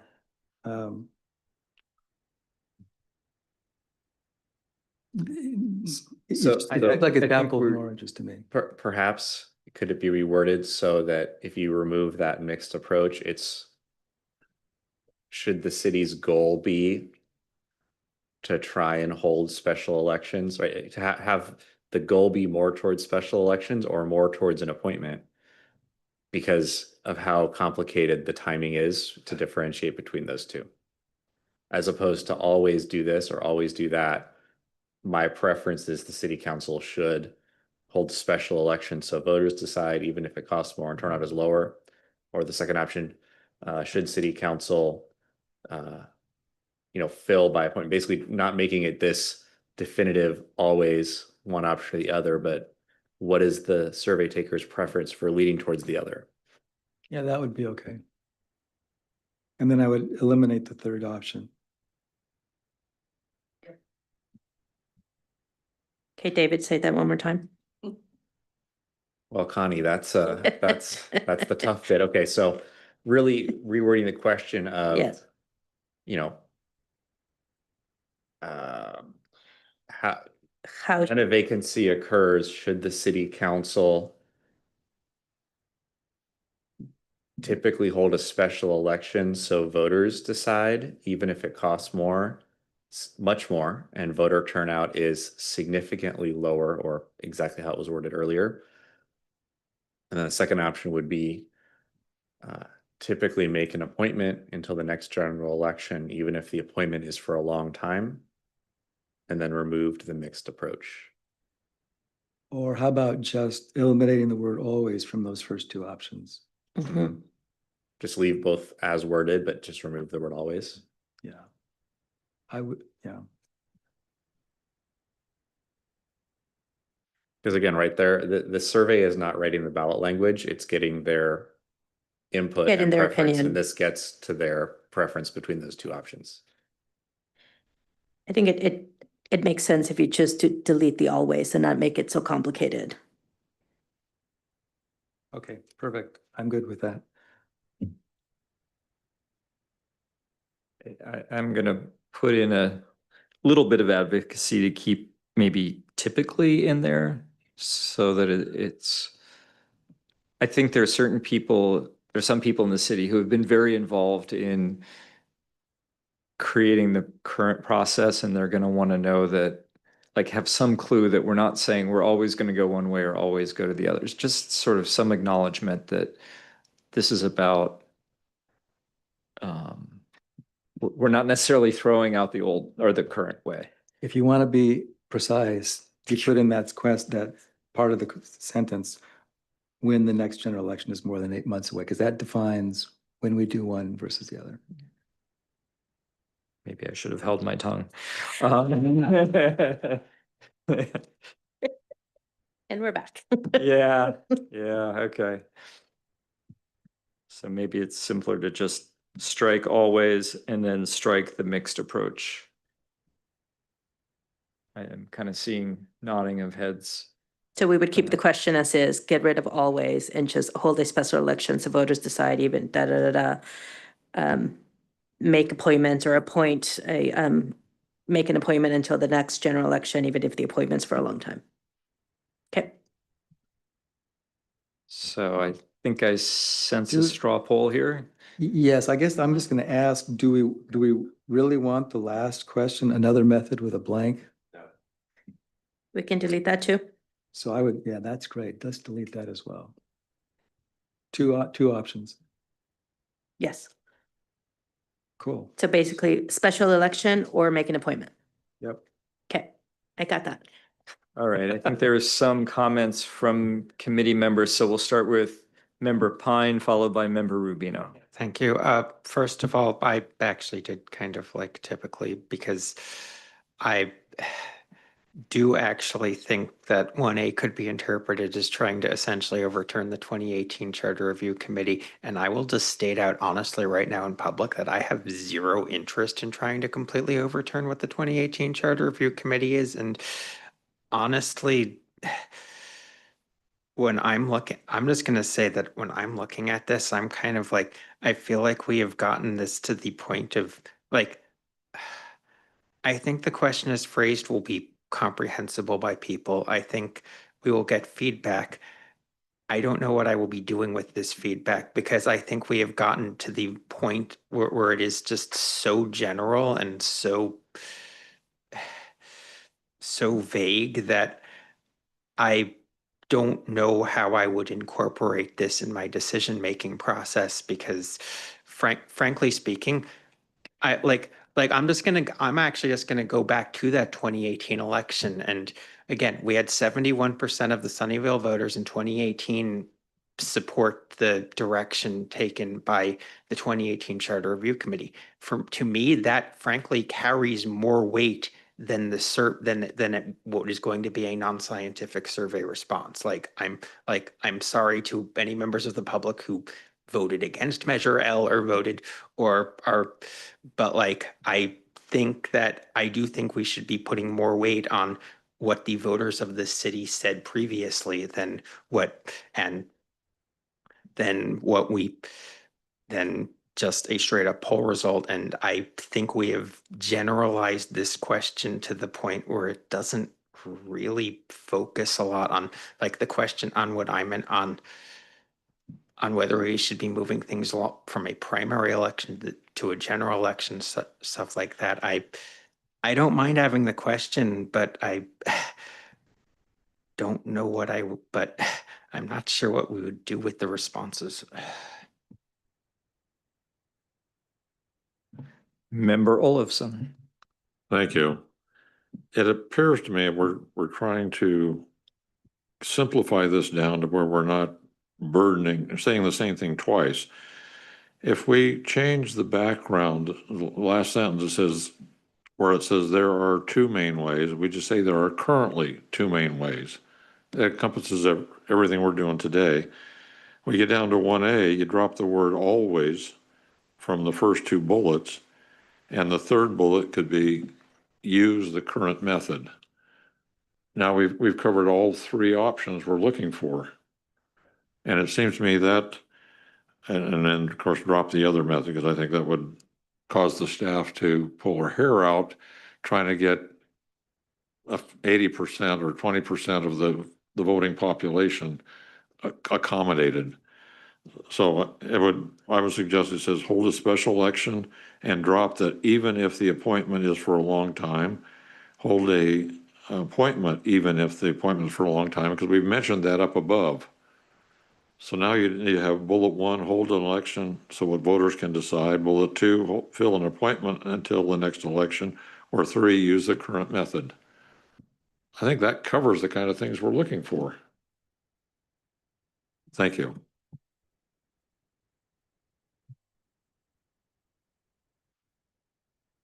Member Newswinger. Have we defined the current method? I think we did. Go ahead. I think we did in a listing 1 special election and 2 appointment.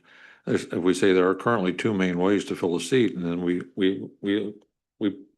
put that as the background information for the 3 bullets.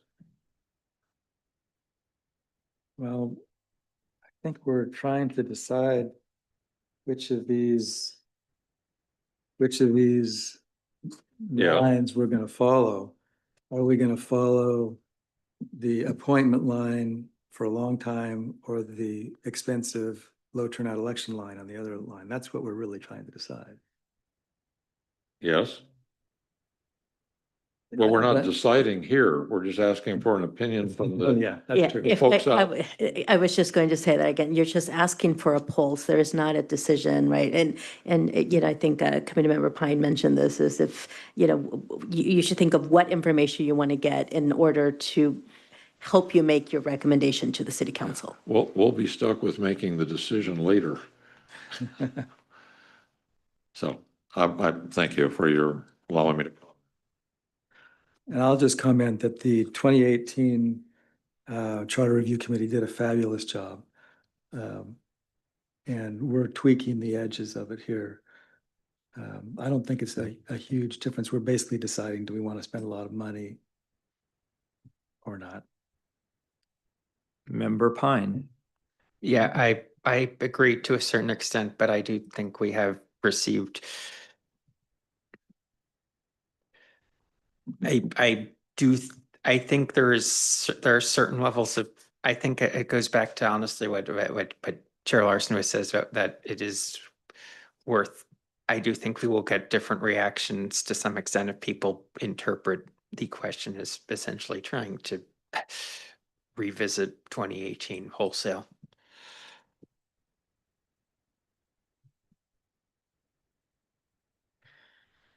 If I could just recommend, to get, maybe start doing like a straw poll of, do you want to change it? Do you want to keep it? So at least we can keep moving.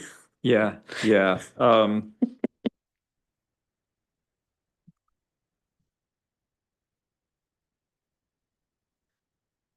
So the options for the straw poll are keep it entirely as is. And then another option is keep working towards something else. Okay. I Yeah, thought member one of the- Newswinger. Sorry. I thought one of the options was just leaving the question the same. The question and the first bullet point, and the second bullet point, drop the always, and the third and fourth drop altogether. I think before we even get into adjusting the wording, if the first thing I want to get as a sentiment is, do we want to change this at all? Okay. And then if we do, then we can figure out the details. Okay. So all of those who would be okay with keeping the question as it is now, please raise your hand. For question 1A, yes, as it is now. Seeing 1, 2, 3 hands. Okay. I think that indicates a desire to continue working on this question. So now we can come back to suggested edits for this question.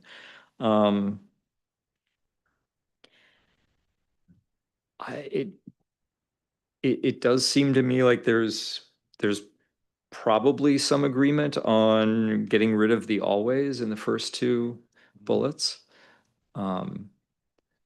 So let's that sounds good. Let's just take a straw poll on that, on removing the word always from the first two bullets on 1A.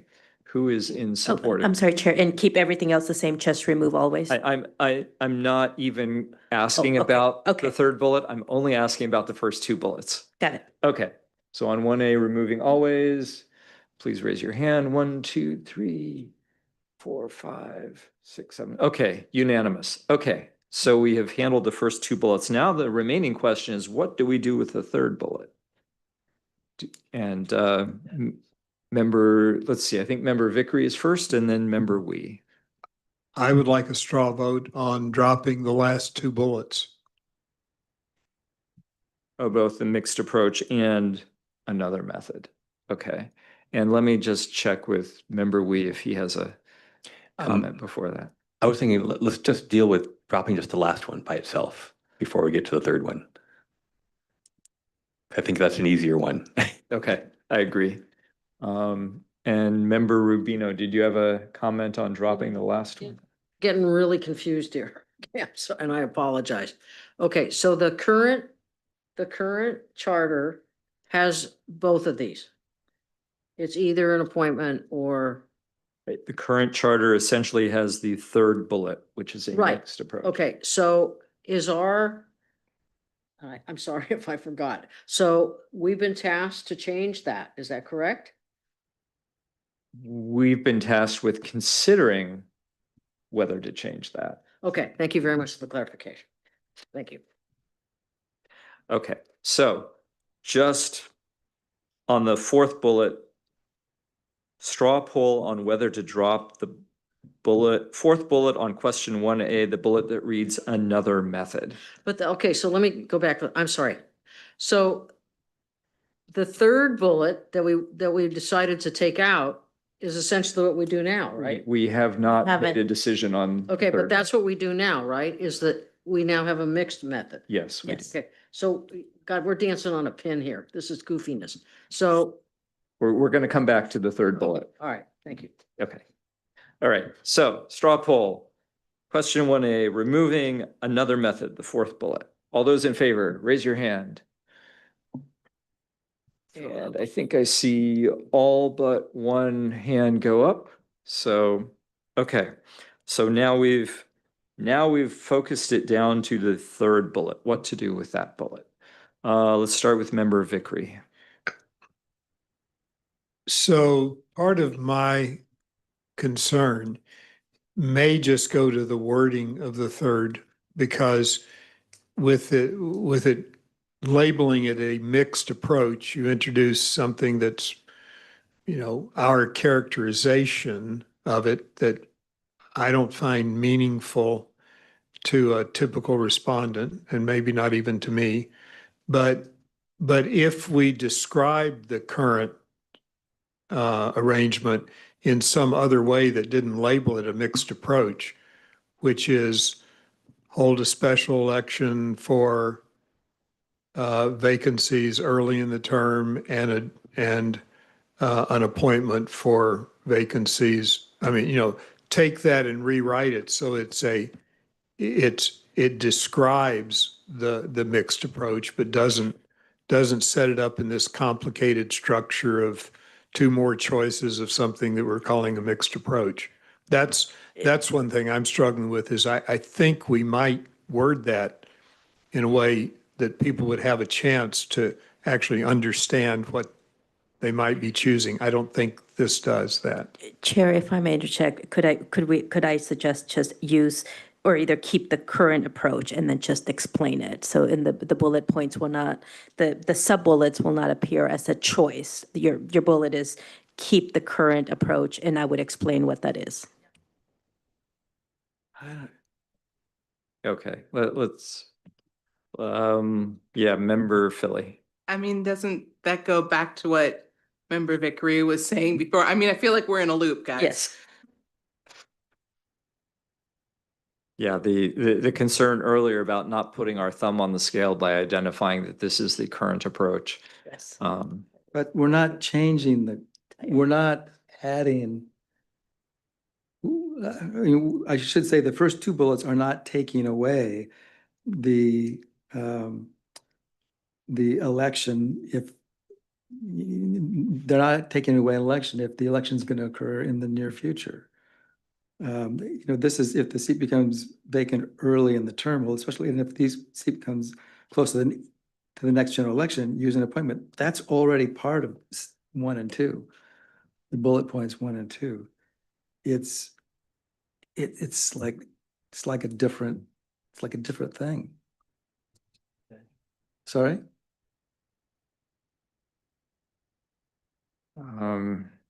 Doesn't that seem? So maybe I have a different interpretation. My interpretation of the question is, if you pick bullet number 1, you're pretty much saying, I really want the voters to decide.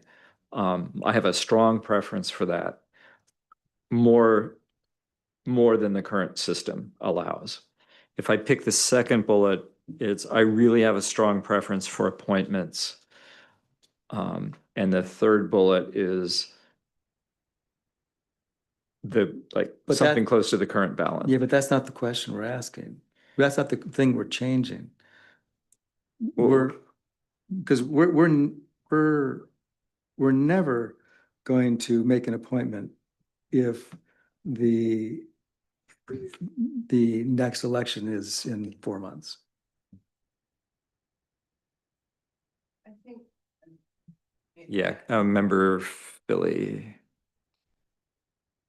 What if bullet point 3 says when the vacancy happens within the term, the 8 months, then you hold a special election, and when it's more than 8 months, then it's, you just you add in the word when. Maybe when's not the right word, but there's some sort of definer that's So I was going to put that at the beginning, but you guys don't seem to like it. Point of order. Yeah. Point of order, was the member asking, did the member explicitly yield to another member so the other member could speak? I've not been staying on top of that. So, but I did give the floor to Member Philly. Yes. Thank you. So that would be my suggestion, is that we change bullet point number 3 to include that language that says, when this happens, when the timeline is this, we do this, when this, and it's an explainer and a definer at once. So the way that, let me see if I'm understanding this correctly. So you could take out, use a mixed approach and just start by saying when the seat becomes vacant early in the term, hold a special election, then when, and keep the rest of the language there. Right. Yes, and I would say that if it makes it more clear to add in the time frame of the eight months. And to be clear, I am not clear on that, which is why I'm not saying exactly the verbiage. And I think we're trying to avoid putting a specific time frame in here. Right. But yeah. Oh, sorry. I didn't push.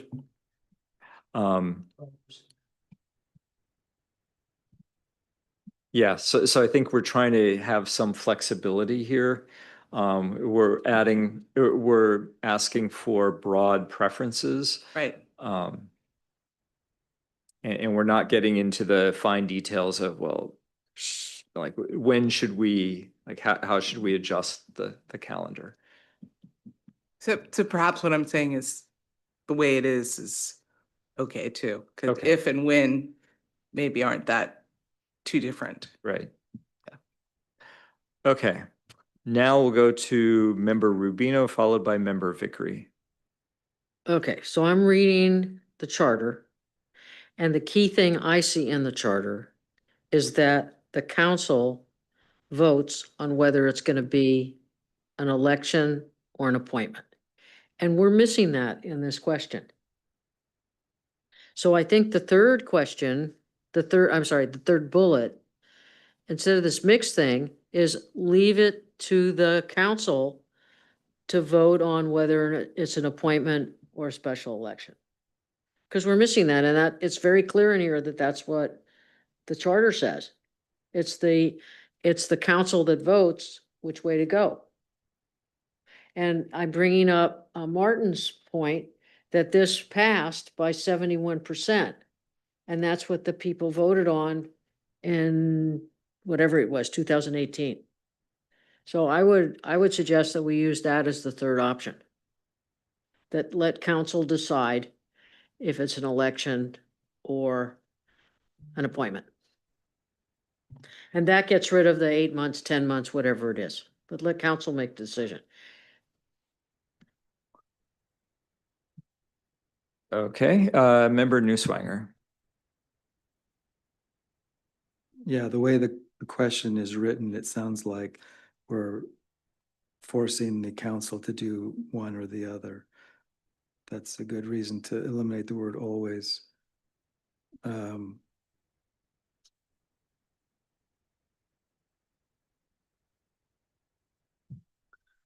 The council has a decision to make sometime after within 3 months after the resignation or the vacancy, to either appoint or hold an election.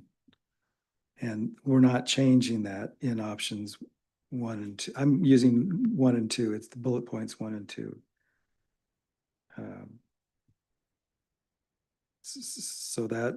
So we're not changing that. To get to Member Philly's question, if we didn't want to use 8 months, the beginning here so these changes only occur if the next general election is a long time away. We could say use the language in the mixed approach thing. If this is so, going back to 1A, how should Sunnyvale City Council vacancies be filled if the seat becomes vacant early in the term? And then have the two options and drop the mixed approach, because that's what we're doing.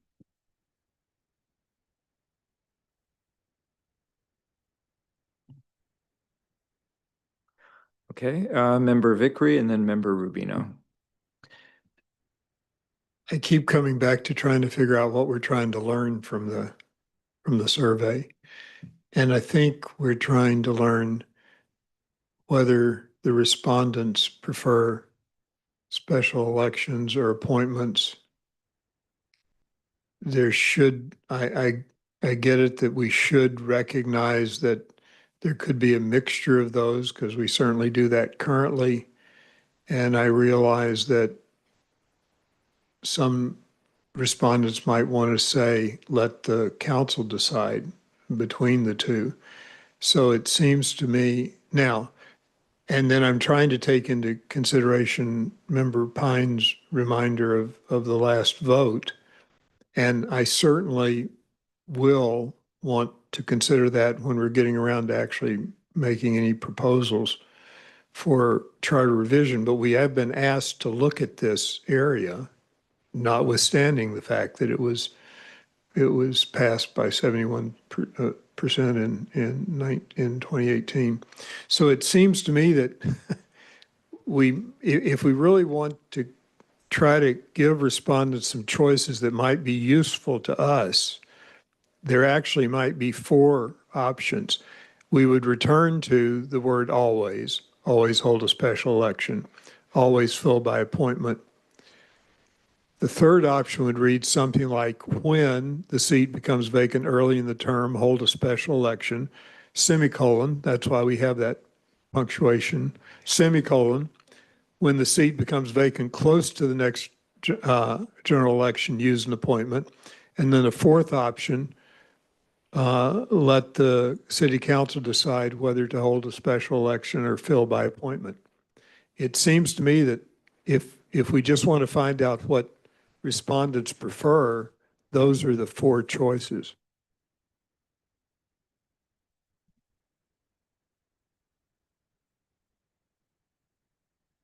Okay, Member Rubino followed by Member Newswanger. I think we're all like tied up in our underwear here, but again, the charter says if the vacancy is filled by appointment, the appointee shall hold office until the next general municipal election or special municipal election consolidated with the next statewide election, whichever occurs sooner, and a successor is elected and qualified. So this one already has all this stuff in it. So again, I think it's just leave it as it is one of the answers. Or one of the choices. And then define what that is. Because it's really clear that, I mean, I know the people that were on this commission and they did like a really good job. And I think we just need to explain in this survey what it is that we have and let people say, yeah, I like the way, I like the way it already is. Because we actually do the mixed. And we let the council decide what they want to do. And I know because we have pretty good council people that they do it based upon the timing of the next election. Because that's the way they did it the last time we had a vacancy. I don't know if this may be helpful, may not be helpful, but the colleagues memo that initially started this topic was allowing council members appointed to fill vacancies to serve until the next feasible November general election as opposed to the next feasible election, i.e. appointees could no longer go up for election in a primary. So really you want to get at, do voters like that idea or not? And I don't know if that, going back to the original question, if that's helpful or not helpful. That's very helpful. Could you repeat it, please? The question was explore allowing council members appointed to fill vacancies to serve until the next feasible November general election as opposed to the next feasible election, i.e. appointees could no longer go up for an election in a primary. Then that should be one of the options, I think. Because that's the question that we're supposed to answer. Thank you. Yeah, thank you for bringing that up, because I was just starting to think back to like what had brought up this question from council in the first place, and it was a realization that the current charter language could mean filling the vacancy at a primary election, which and I don't remember if that was because of cost or turnout or both. Or both. That was a concern. And so I think partly we want to take the community's temperature on Right. that scenario. Okay, so let's go to member Newswanger, followed by member Pine. Okay, well, that's valuable comment. So thank you, Mr. Carnahan. I was going to try to reword the question entirely to cover member Vickery and member Pine's concerns about what question are we trying to ask. So how about something to this effect? When filling vacancies, should council prioritize one, holding a special election, ... meaning the rest of the line, or number two, filling by appointment? Then we don't have to mention, how far away the next election is, et cetera. It only gives guidance to council on which method we prefer. Did that make sense? Or do I need to read all the details of those sentences?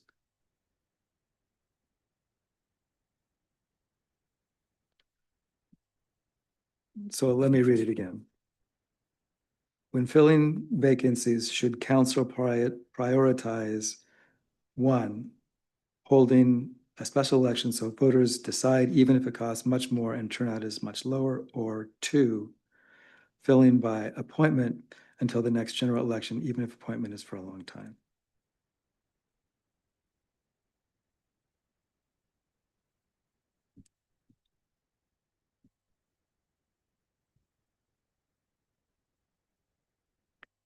Okay, let's go to member Pine and then member Vickery. Yeah, I'd like to see, I don't even know if it works with this question as written, frankly, but I'd like to see, I would actually strongly like to see options that are basically, and I'm not going to even try to phrase this, but of somewhere that is, if a vacancy arises at such and such a time, would it be appropriate to, do you think it is appropriate to fill it in a primary election held in March or in June, it will be sooner, but will have comparatively lower, it will have somewhat lower turnout. I wouldn't say it would have hugely lower turnout, or would you rather see it, or would you rather see it filled in, or would you rather see the appointment last longer and it be filled in November, which has higher turnout, but the appointment is longer? Like that is what I would actually like to get out of this survey. It is late enough that I am phrasing that very poorly, but I would like to see us get at that somehow. All right, member Philly, followed by member Newswanger. I agree with member Pine that I think we need to take the statement and turn it into a question. And so the statement is it appropriate to hold a election during a primary to fill a vacancy, right? That's what so maybe that's clear. If we just ask that, but I do think that it's important that we ask that question. And I don't know that it needs to be as complicated as as you were saying, and maybe it is because it is late, but yeah, if we could have, perhaps David could read it again and we could formulate a question out of that statement, is my suggestion. Okay, thank you. And Member Newswanger. I like Member Pine's formulation. I'd be fine with that.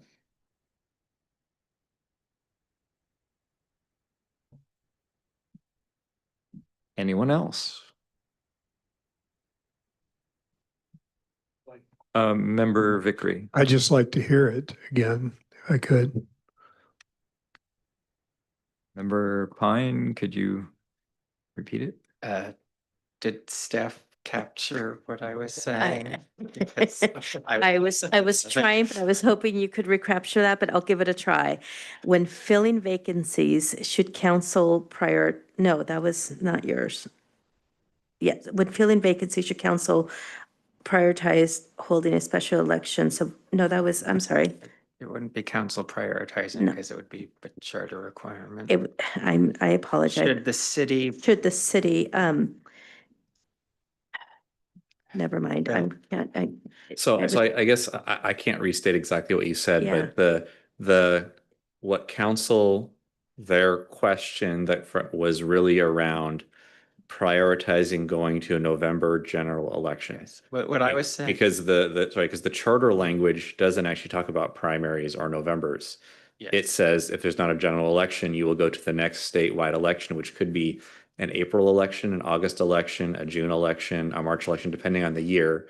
There are several different statewide elections. So I think the crux of what they're looking at is, do you want to try and go to the next feasible election, or do you want to wait for the November election? And I was trying to distill it into the primary election or the general election because, well, I recognize that in certain circumstances, there are statewide elections that are not at those times. I was trying to simplify to the elections that happen regularly and not like weird off kilter statewide recalls or statewide specials or. I think you were trying to stick to the March and the June. I was trying to stick to the statewide primary, which is either in March or in June, and the statewide general, which is always in November. So how about if I just give it a try? How should city council vacancies be filled? Filled at the next primary election, typically held in March and June, or wait till the next general election, typically held in November? I think that's excellent. And I would like to make sure that somewhere there's noted that there's a turnout, there is likely to be a turnout trade-off. It will not, it is not as severe as if it's a standalone special election, but I'm comfortable saying that primary elections see lower turnout than general elections. I would just note that we would work on the wording such that the November election is encompassed in the primary option, right? I because trust staff to understand what we are getting at. If the committee is comfortable, I could work with the city clerk and then maybe forward it to the chair for a final say.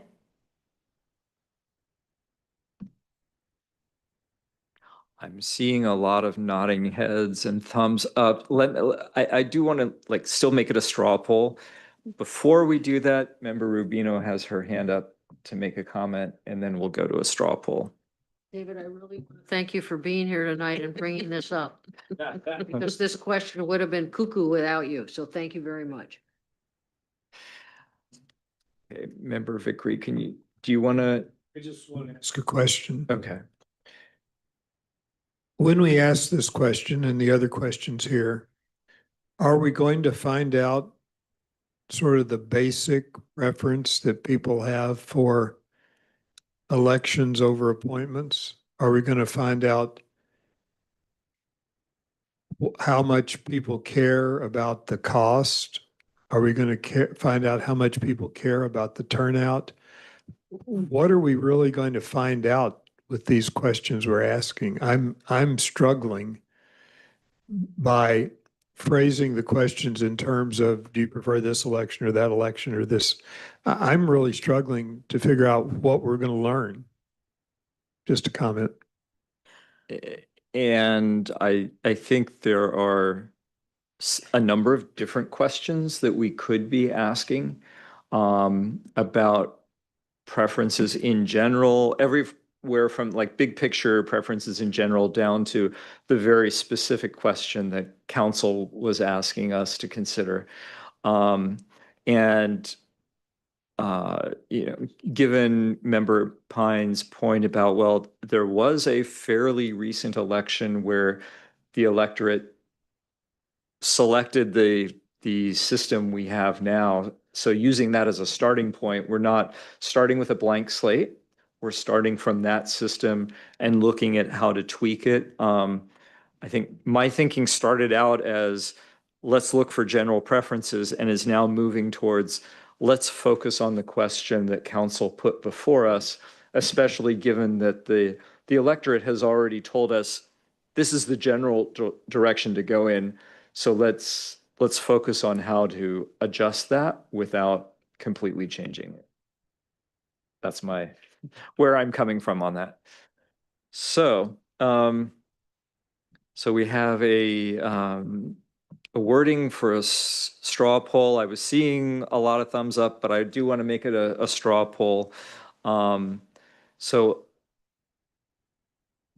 and I think, let me make sure, just given the late hour, that it was suggested language that staff would work on, but we're really trying to look at the sentiment of the committee. Is the committee supportive of this direction and this sentiment? So all those in favor, oh. Just to be clear, but ultimately, sorry, just to be clear, but ultimately, then you get the final decision, it sounded like. That's what I heard, and that's what I'd like to vote for. Okay, so yes, let's include that in the straw poll that I'll have the final say on that. Okay, very good. All those in favor, please raise your hand. All right, it's unanimous. Thank you. All right. Anything else on sections 1 and 2?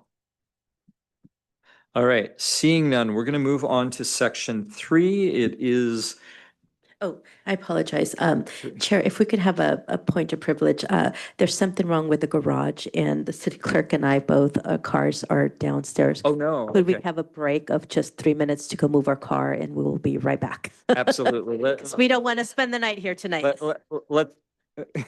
Let's take a 5-minute recess. Eat the break. Thank you.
All right, so we will now reconvene.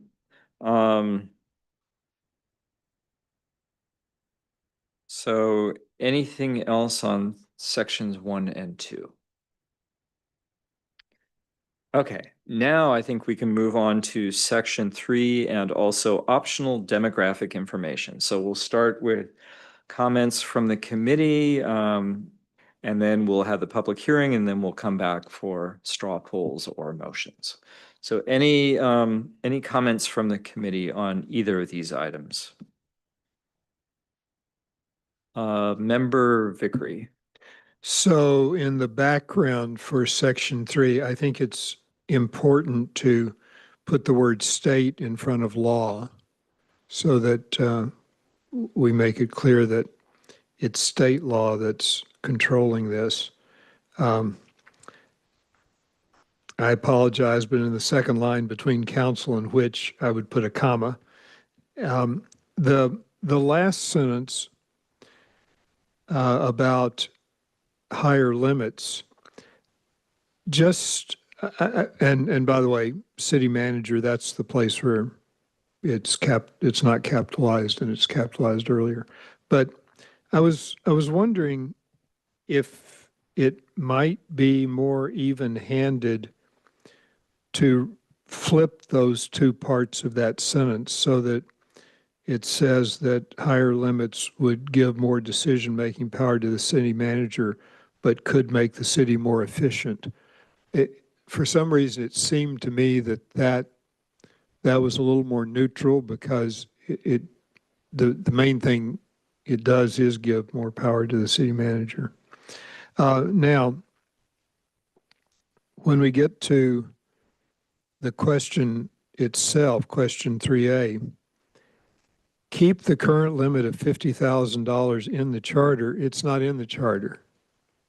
So but I think if we just strike the words in the charter, I might add as provided by state law, but I don't feel strongly about that. Now, the second one, I don't quite know what to do with increase the limit, but keep it written in the charter, because again, it's not in the charter. So maybe increase the limit by including it in the charter might do it, because that's what we would have to do, I think. So those are my concerns about that question. And then believe it or not, my only other concern is in question 3B. I would prefer that we say what amount would be reasonable rather than feel, just as we changed 2C earlier.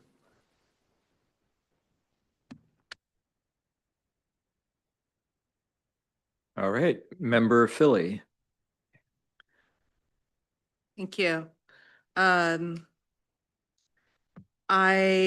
think that the word unless in the background, and so I would change it to by state law, the city manager may only settle legal claims up to $50,000 in sentence, because I think unless the charter allows a higher amount is confusing, because the charter doesn't allow it, and it's just setting something up that doesn't exist.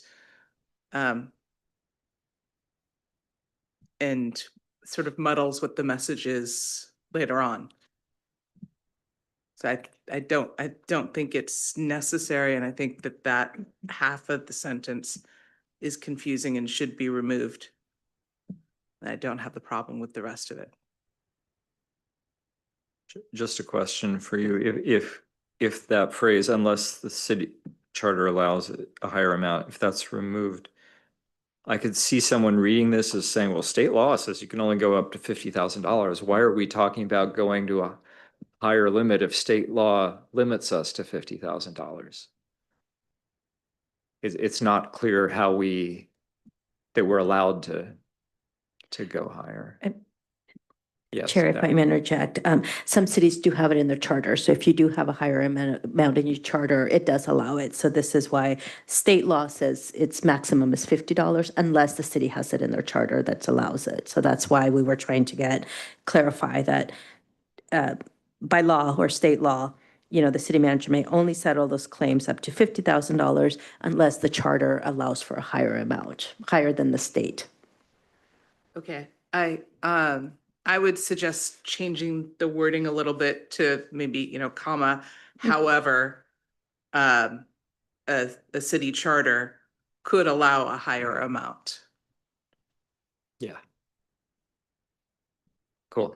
Thanks. Thank you. Okay, Member Newswanger. Could the first sentence just be eliminated? The city manager and I think we might be able to delete part of that sentence, and I haven't formulated an exact wording yet, but something, can the city manager, sorry, the city manager can settle legal claims. Sorry. Any claim over $50,000 must be approved by the council. And just start with that.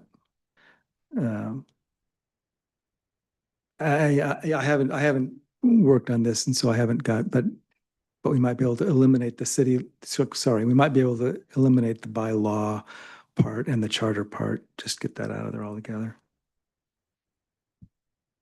Yeah, Member Philly. I would actually agree with that. That makes it, there's perhaps no reason to have that bit of information in there. It doesn't impact what the information that we're trying to get or relay.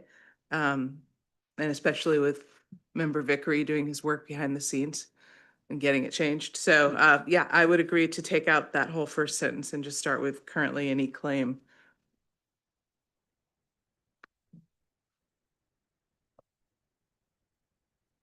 Yeah, I mean, we might still want to say that city manager can settle claims up to $50,000. But yeah, I agree that we don't need to bring state law into this. It's just, here's how it works now. You okay with that, or are you okay changing it? Member Vickery. The only downside to that is that currently any claim over 50,000 must be approved might cause someone to think that that's the current provision in the charter, and that you're now asking, should we change the current provision? And again, we may have the bias against changing a provision in the charter, which doesn't happen to be a provision in the charter. I mean, I understand the confusion of the first sentence. The confusion is caused by the state law, but the first sentence is actually an accurate statement of the state law that creates this mess. And I personally don't mind having the citizens know it's the state law that creates the mess that we're trying to fix. Member Olafson. Thank you. I have to agree with Member Vickery's comment. If we put state law and leave the rest of that, we're setting the stage for why we're even doing this. And then it says it must be approved by council, which makes additional time and resources. That we're in those first two sentences, we're stating the whole problem that we're trying to resolve in one form or another. Now, the sentence is some cities set their council, allow their council set by ordinance. To me, that becomes confusing because it says, well, if they can just set it by ordinance, why don't they just do it? And I think we're trying to look at whether the charter needs to be changed so we can, the voters know that we're not giving unlimited license to the council to change that limit anytime they want to. And secondly, that we're trying to come up with what we think is reasonable. So I don't want to spend a whole lot of time parsing every nuance we could come up with. I think we can, I'm relatively comfortable with everything that we've talked about if we just take out the sentence that starts out some cities. Because then we're focusing on not what other people are doing, but here's what the law says. Here's what we do, and higher limits could help. And we just take out the reference to other cities and say, now, Sunnyvale, how do you want to do it? It seems to me that's much more cleaner. Thank you. Member Philly, followed by Member Vickery. I agree with Member Vickery, since now that you explained it about leaving that sentence in. However, I think that having the comma and changing the wording about unless the charter if they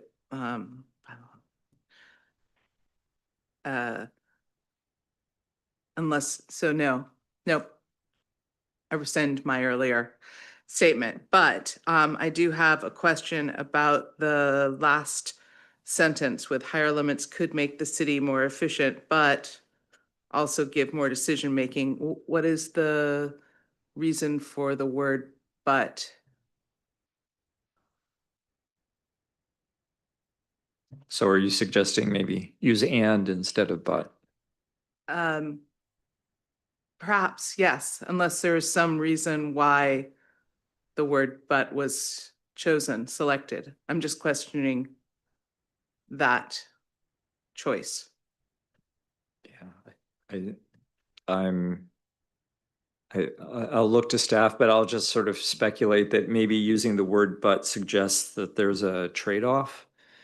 Yeah, there's no specific reason. It was just, again, explaining both sides, right? Yeah, you will be more efficient, but yeah, the city manager would have more power authority. Or decision-making authority. We're not married to it. Right? It just makes it sound like that's a negative, which I don't think it necessarily is, nor do I think that was your intention. That was not the intention. Right. Could it be higher limits could make the city more efficient by giving more decision-making power to the city manager? Yes. Thank you. Okay, Member Vickery, followed by Member Rubino. So it seems, I'm sorry, it seems to me that the some cities allow their council isn't necessary because you've included that as an option, allow the city council to set or update the limit by ordinance as needed. And presumably, we're not proposing something that can't be done. So it seems to me that that is not so much an explanation as it might be sort of saying to people, that's the choice you ought to take by putting it in the background. I mean, seems to me the background is the problem we have, and then you give people the solutions, and you've already got that solution in there as a choice. So do you need a sentence saying, oh, by the way, there's a really good choice that you're going to come to down in the list? And then the last sentence, it seems to me that a respondent ought to be able to figure out that this gives the city manager more power, because we're saying he can't do it now and this would let him do it. And we've already said that these council approvals of any claim over 50 takes additional time and staff resources. That's the specifics on efficiency. So I think we could strike the last two sentences of the background. Thank you. Member Rubino. Yeah, I think the first sentence and the third sentence are contradictory. By law, by state law, the city manager may only settle claims up to 50,000 unless the charter allows a higher amount. And then the third sentence is some cities allow their council to set this limit by ordinance without requiring a charter amendment. Those are sort of in conflict. And I think the question we were asked to come up with is whether or not to make it in the charter or an ordinance. And I think that's the questions that should be the options in the question in 3A. Keep it at 50,000 or, follow state law, or 2, allow the city council to set or update by ordinance. Okay. Because then you don't have to state the 50,000 in the charter. And you don't have to have the second one increase the limit, but keep it written in the charter, because it's not written in the charter. Okay, so that, I just think you need 2 options for question 3A. Keep it at the 50, or allow the city council to set or update by ordinance. And I would clean up the background. Because I think you can change the background by state law, blah, blah, blah. And then the second sentence could be, in addition, a city council can make the limit in an ordinance. I'm sorry, I'm losing it. It's getting kind of late. And then the third sentence would be, in Sunnyvale, or, the way we do it is over 50,000 must be approved by council, which takes additional time. And the fourth sentence would be higher limits would blah, blah, blah.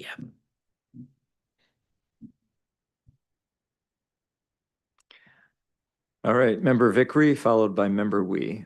So the problem is we're dealing with a very bad state statute. And we're trying to explain what that very bad state statute does. And we need to be clear that we have this statute that says you've got to put something in your charter if you're not going to be limited to 50,000. So we have to get out to the survey takers that that's the situation we're dealing with, that you've got to put something in your charter if you don't want to be limited to 50,000. Now, the problem I have is that I can't find any language in the statute that permits some cities to do what they have done, but they've done it. And I don't have any objection to asking the respondents whether they like that approach, because it's an approach that's pretty good if it's legal. Now, I hope before we put out a charter amendment, we're able to get some kind of legal opinion that says that in fact is legal. But I don't have any problem with us asking about it. I just don't want us to trumpet it in the background when I'm not really sure whether that's something we should be even considering. But if it's just a question about an option, I don't have a problem with that. So that's where I'm coming from. Thank you, Member Wee. So first a question. So with the process to allow it to be set by ordinance, we actually would need to add a charter element to say this may be added by ordinance. Okay. So I really like the idea of, in the background, just getting rid of those last 2 sentences, I believe Member Vickery mentioned. And then for the question answers, say, keep the current limit of 50,000, not say anything about where it is from, put an increased limit in the charter, a higher limit in the charter, thank you, or let's see, we'll specify in the charter that the limit can be set by ordinance, because there's 2 different things that you're putting in the charter. Yeah. And then I'm not even sure if we should ask for another approach. This is complicated. You have 2 reasonable options. Leave it at that. I don't try to get people to invent anything else, and I'm not sure. That's where I'm trending. Okay, thank you. Member Philly. Our number 2 and number 3 bullet points, are they I'm just confused. If we need to put it in the charter that the city council can set it by ordinance, aren't those the same thing then? I think the difference is number 2 puts a specific number in the charter, and then only the voters can change that number. City council cannot change that number. Number 3 doesn't fix a number in the charter. It just says council has to decide what the number is. Okay. That's the difference. Member Vickery. So in light of the hour, I would like to propose a straw vote. You still need public comment. I yeah. I'm apologize. sorry. Yeah. I would, Hold that thought. Other comments before we go to the public? I'm just going to suggest on the demographic information, I'm wondering on 4A if we should say, are you registered to vote in Sunnyvale? Because it might make it, people could be from out of the city, registered somewhere else. So we really want to know, are they Sunnyvale voters? All right. So I see nothing else from the committee, so I will reopen the public hearing. And we will start with people in the room. Let me read the language again. So if you'd like to make a comment, please submit a speaker card to the city clerk or raise your digital hand now or dial *9 on a telephone to indicate you wish to speak. The city clerk will call on members of the public participating in person first, followed by remote participants. Speakers will have 3 minutes to speak. City clerk, do we have any in-person participants wishing to speak on this item?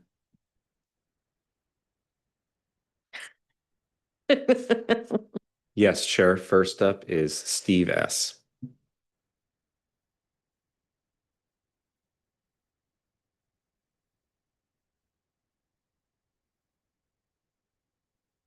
For the presentation, page 8, if we, or I could go to page 8.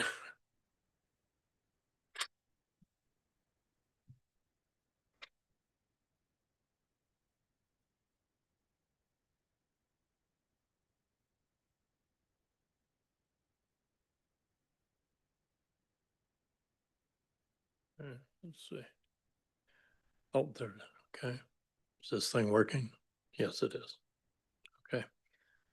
All right, unfortunately, the color blue isn't so great, but you've got some paper copies there. The suggestions I've got here are based on readability and understandability to get what you want. I agree with Member Vickery by saying state law or California law. And for all the consternation you had about some cities do this, well, if you simply say, as I've put in blue there, some charter cities set the limit in their charters, comma, others allow the council to set the limit by ordinance.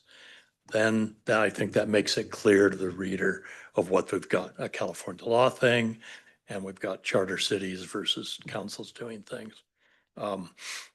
Your first bullet, yeah, get rid of in the charter, the first bullet. For your questions, 3B here, I think it's much more clear if you say what this is. Okay, if you say, do not increase the limit 100,000, we'll put in parentheses, i.e. 2 times the current limit. If you put 250, put i.e. 5 times the limit, over 250, more than 5 times. That way it's very clear that they can think about, I'm comfortable with 2, but 5 sounds too much, whatever. And then add a new bullet in 3C would be my recommendation. And I would appreciate you seriously considering the input you're getting from the public. This is a side comment. I feel last hour that the comments from the public who spent a lot of time to try to help with this were virtually ignored. Okay, and I don't think that that is correct to do that. Okay, so this extra bullet here is simply adding a clarification, keep the larger settlement amount limit under the charter for voter approval, if that's what you choose to do, and select 3 items, because there's 6 bullets. Select 3 items instead of of just two, I think would be more fair. This is probably the most important thing that I'd like to bring back to you, is that in the previous meeting, there was concern about keeping section 4, taking section 4 out. And you had an A and a B. And I think it was confusing because you had two different questions. So what I would like you to consider is putting back in section 4 on the alternate delivery. If you're going to do a survey and not ask about what you're planning to put on the ballot, then what are you doing? Pulling the wool over the people's eyes? Hey, you never asked this question 6 months ago. Why not? Okay. So if you read through my question here, it's all in blue, but there's added words to combine what A used to be and B together to put them together. So if the voters of the city were to approve, meaning in the future, adoption of an alternative method, what are the factors you'd like us to consider in there? Okay, so I think it's very important you put this in there because that's one of the things you're thinking about proposing to the council. Thank you.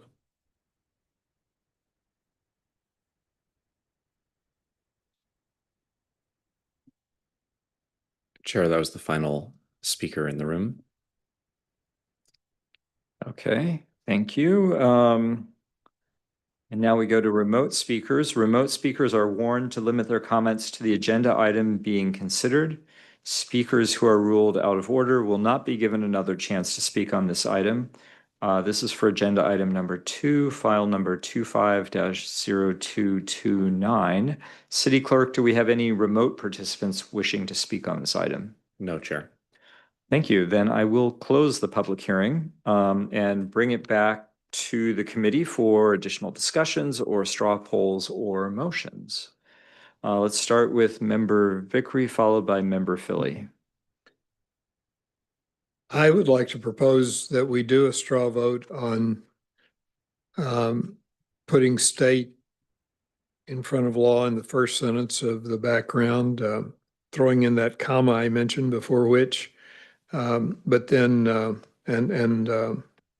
I guess capitalizing manager and city manager, and then the options would be keep the current limit of $50,000, put a higher limit in the charter, allow the city council to set, we don't need our update, to set the limit by ordinance, and not sure. I would propose that for a straw vote. Okay, let me just check with staff, make sure that you got that and that's clear. Thank you, Chair, for capturing that. I was actually responding to a conversation from Melissa, who is at home remote and said she was available. So I apologize, Committee Member Becker, if you could just repeat it one more time. Okay, we put state in front of law. In the second line, we put a comma after council before which. We got rid of the last two sentences of the background. We capitalized manager and city manager in the question. And then we just said keep the current limit of $50,000 struck in the charter. Second would be put a higher limit in the charter. 3 would be allow the city council to set, we don't need our update, just to set the limit by ordinance and strike as needed. And then not sure.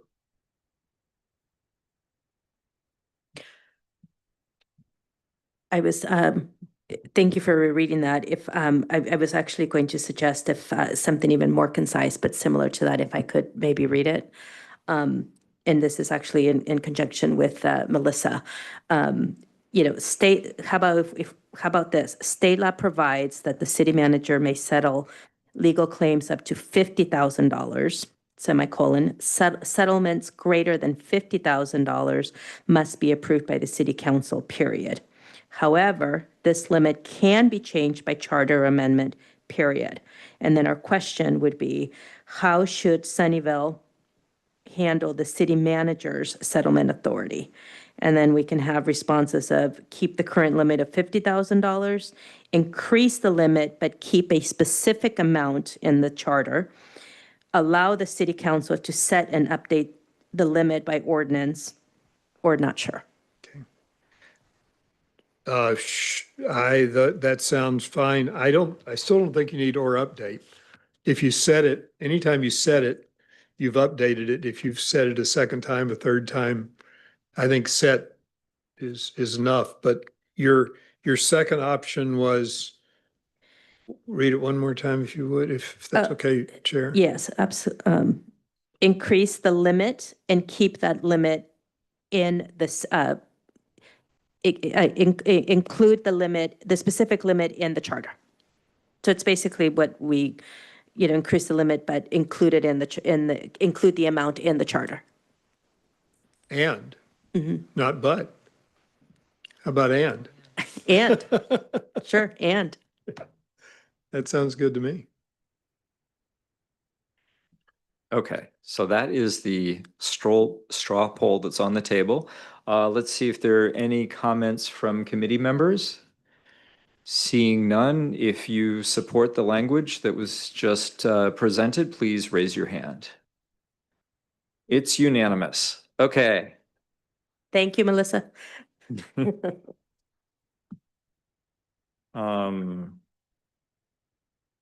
Other straw polls, Member Vickery. I don't know if this requires a straw poll, but in question 3B, I think the suggestion from the public of putting in the 2 times, 5 times could be accomplished by just having the first option be do not increase the $50,000 limit. But I do think that that's very helpful so people see that the current is 50 and then 100, 250, et cetera, and then change field to be. And I don't know if you want to straw poll those or if they're fine with them or. Yeah, oops, sorry. Yeah, I don't think we do need a straw poll on that, but let me go to Member Philly and see your comments. I seem to remember that there was a staff recommendation that the amount would be 250, that the best amount would be 250. Am I misremembering that? I think somebody said that earlier today. So is that, is that something we discussed? And I apologize, it's very late, so I don't recall the exact recommendation, but remember, this is a survey that you're asking for feedback, so it's not necessarily so it's Right. just a tool for you to use Yeah. to help you make that recommendation. Sure. And I guess what I'm sort of getting at is these are just arbitrary numbers that the public, I mean, how much reference do they actually have on what would be helpful? So if there is a number that staff thinks that, this is a recommendation, maybe there could be a line about that. It's, recommended by staff that a limit of this amount would be have the most efficacy. I don't. Yeah, and we don't have we didn't have a recommendation. I think what we mentioned in the staff report that the current authority for the city manager is $250,000 for different purchasing and procurement process, but not for these legal claims. I think maybe this is where it's getting a little bit late, but that's the dollar amount for the city manager. String theory at this point, yeah. Yeah, and the subcommittee was suggesting that the council be able to set it by ordinance so that then later council could have that discussion of what Right. the appropriate number is. Although it's still useful to, I think, to get some feedback from the public on What they feel where is they reasonable. land. Yeah. Okay. Member Vickery. Just one more quick suggestion. We could actually, by way of simplifying, instead of do not increase, we could just say keep the $50,000 limit.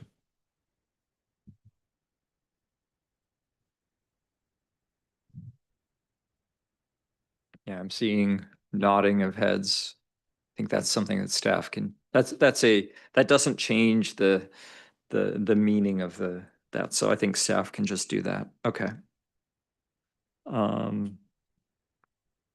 Member Wee. Of all of the questions, this one seems to be the simplest. Do we really need 3C to understand the motivation behind this or just get a sense of what they want? I'm not sure how much that helps us.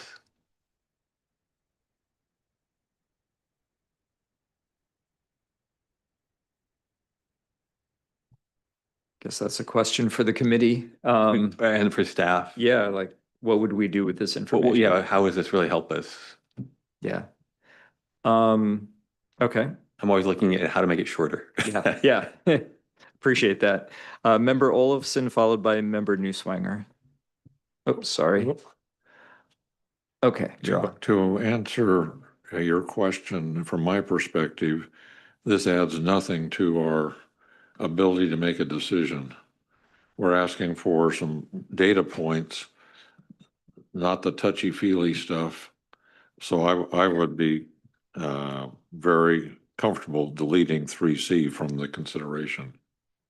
Staff would concur. Member Newswanger. That's basically what I was going to say. I agree with deleting 3C. Member Vickery. So that you don't have to take a straw poll, I agree with deleting 3C. We already know that no one's going to answer it because they're not going to get all the way through the survey. So And member Rubino. I just want to clarify on 3B that the first one is keep limit at 50,000. Is that what we're talking about here?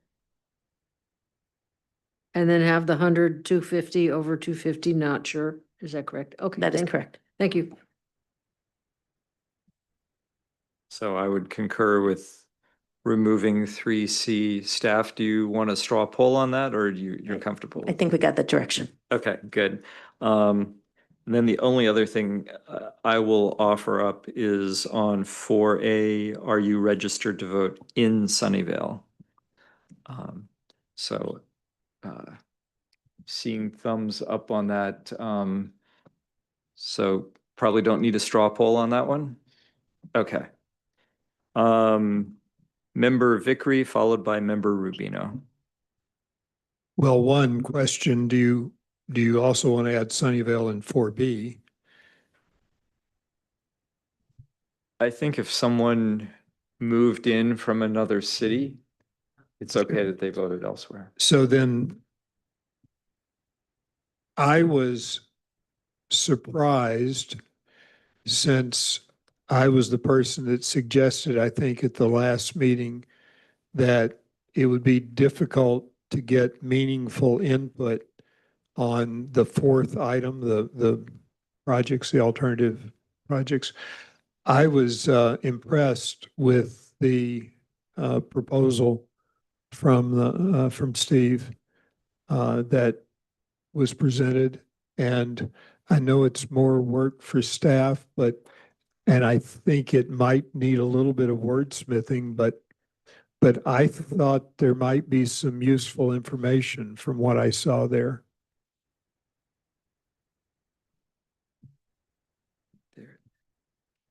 So the thing that I'm wondering, I'm just looking at how this agenda item was agendized, and it mentioned 3 specific topics and did not mention that topic. And so I would probably look to the city attorney on whether that's within the scope of this item as it's written. So you've Melissa's online. David, do you need to unmute her or?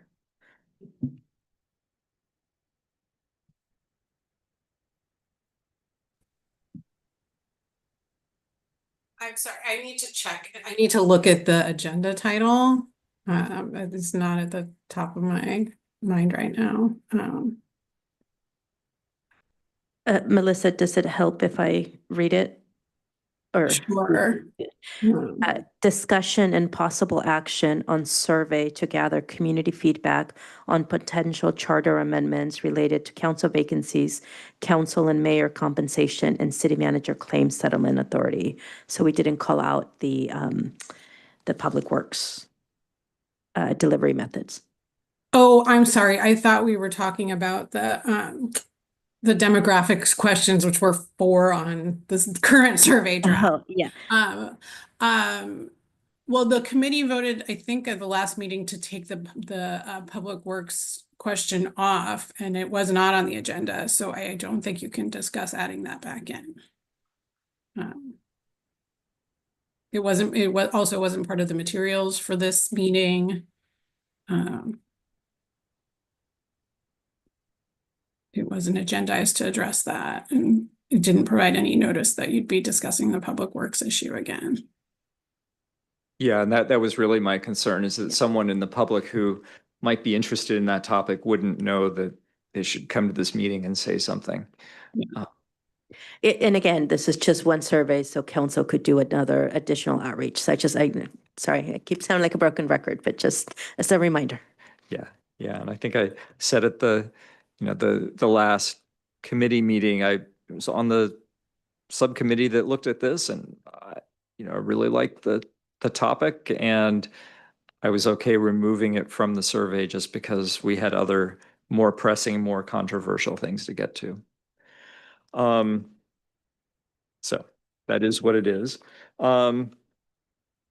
Any other comments on these last two sections? All right, seeing none, then, yeah, staff.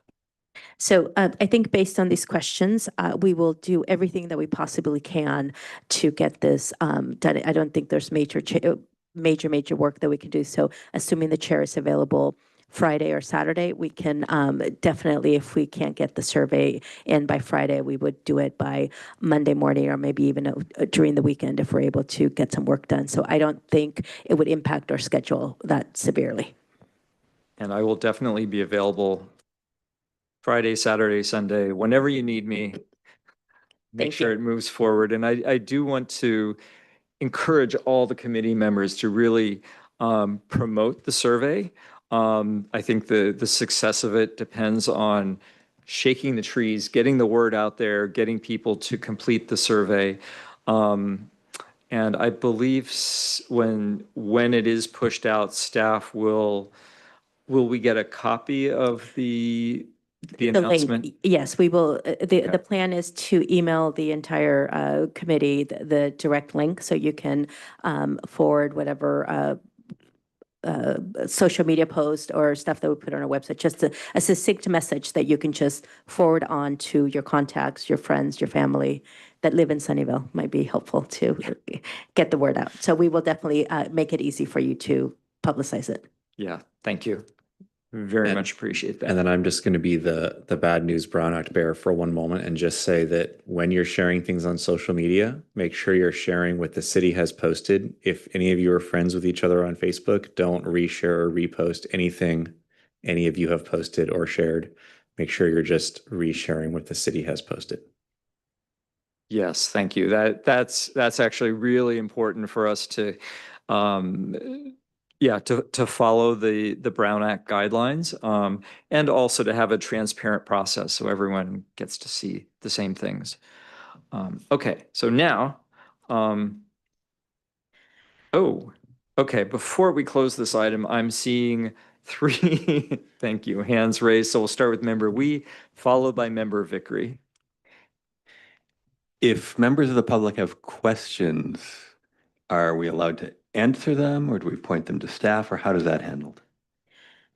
If there's questions about the survey, that you refer them to staff. If there's questions that they want to get your opinion about, what you're doing on the work on the charter review committee, you can definitely respond to those questions. But any specific questions on the survey or the process, send them to staff. Thank you. And if I could just, as I have the microphone, the next item, we could do it very quickly. I know it's late, but we just really want to make sure that the committee gets directions for what staff would like to happen at the next meeting. Okay. We've got member Vickery and then member Rubino. I apologize if this sounds like a silly question, but is there anything that prevents us from giving an inducement to people to fill out this survey? For example, can I stand up at a Rotary meeting and say, any of you who lets me know that you've responded to the survey, I'll make a donation to the Rotary Foundation in your name or something like that. I mean, is that permissible? Is that, and if it's permissible, is it a good idea? I'm going to look to staff for this one. So I don't know whether that would be a good idea or a bad idea. I think if you were to do something like that, it would be important that you remain neutral on your opinion for every response. I don't think you certainly wouldn't want to say, I think, question, 3A, definitely B is great. Also, if you would like to tell me you voted, here's, I'll make a contribution in your name. So I think there may not be any rule or law against it. It just might not, it may not look most ethical. And what I recommend, And- there's yeah. no, downside to you, again, going to any of your organizations that you belong, saying that the survey is there, go to the city's website. Obviously, that's your intent, and we're asking you to do that, but just be cognizant that it does not appear that you're paying somebody to take the survey.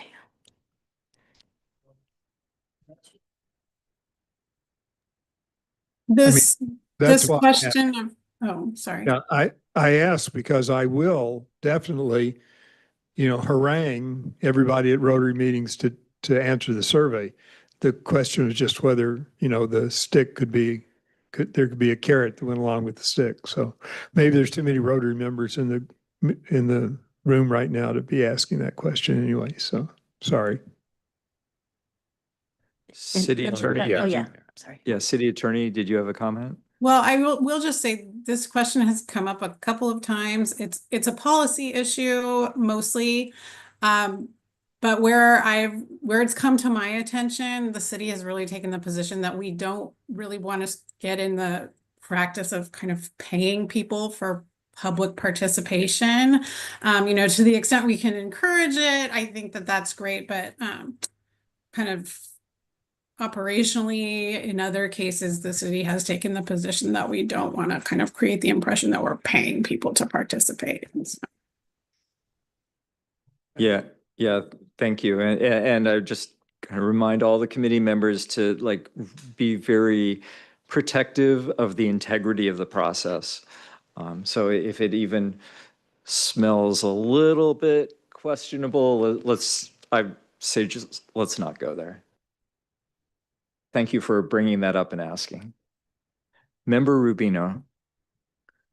Yeah, David, I'd like to ask, Connie, when you let us know that it's up and stuff, could you please add the comment that David made about how not to share? That would be helpful, because it's Will pretty do. late.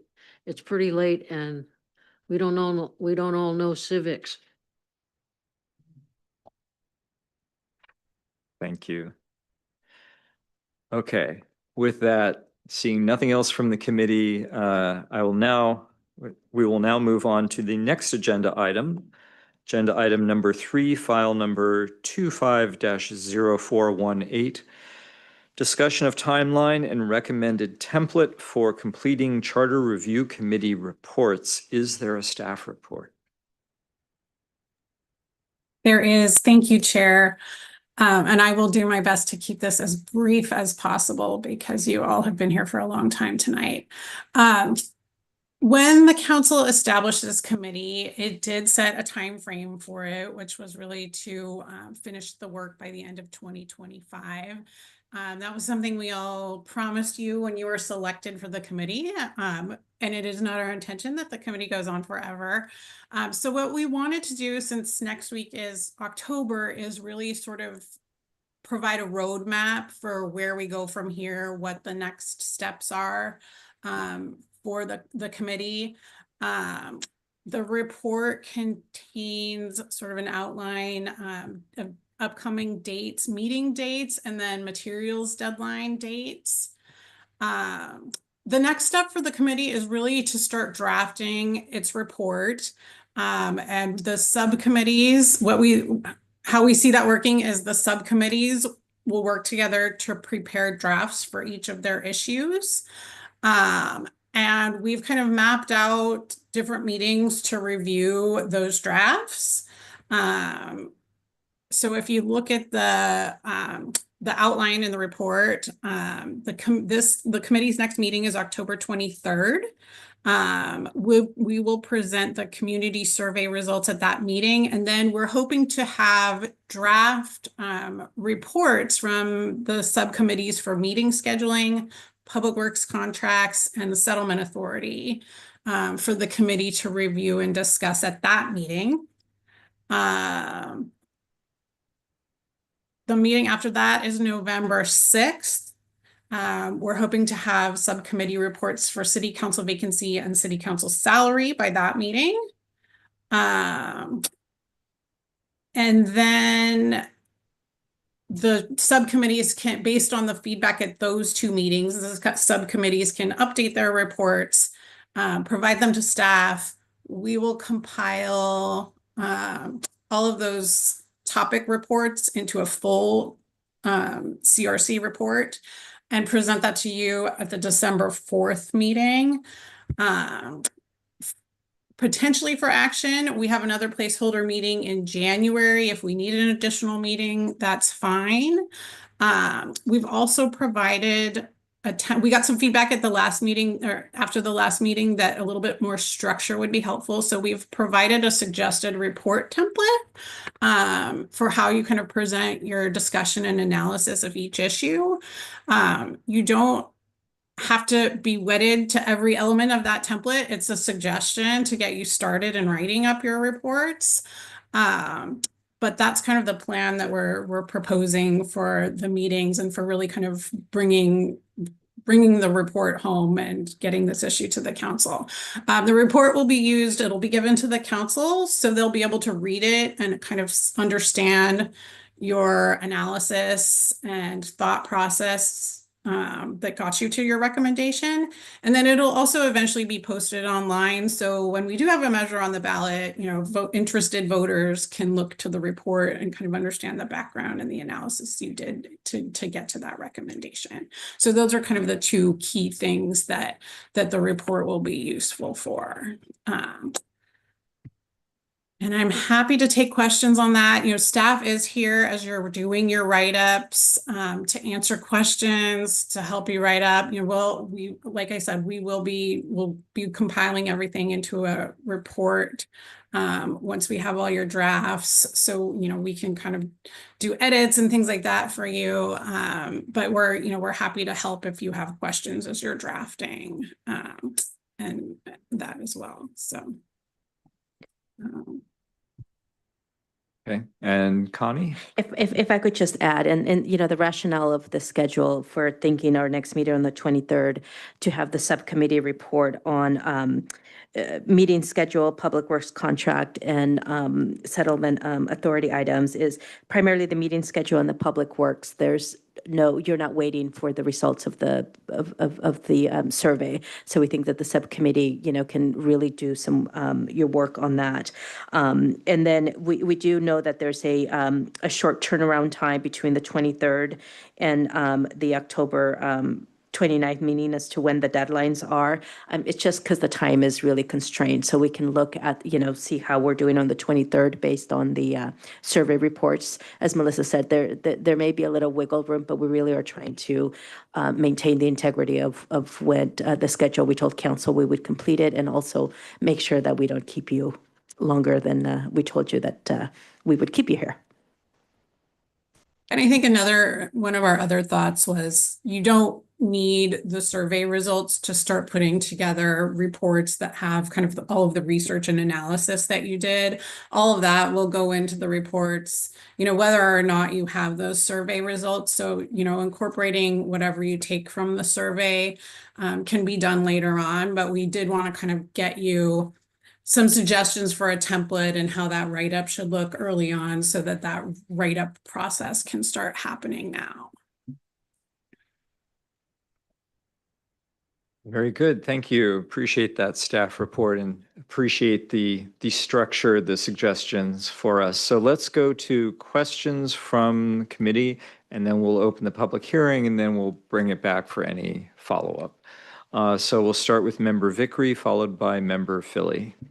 So I don't have that document in front of me. If you want to, if we're going to discuss a report at the October 23 meeting, you'd need the report to staff by when?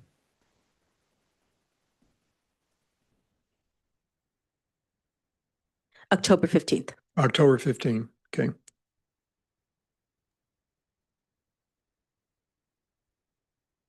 Thank you. Okay, and next Member Philly, followed by Member Wee.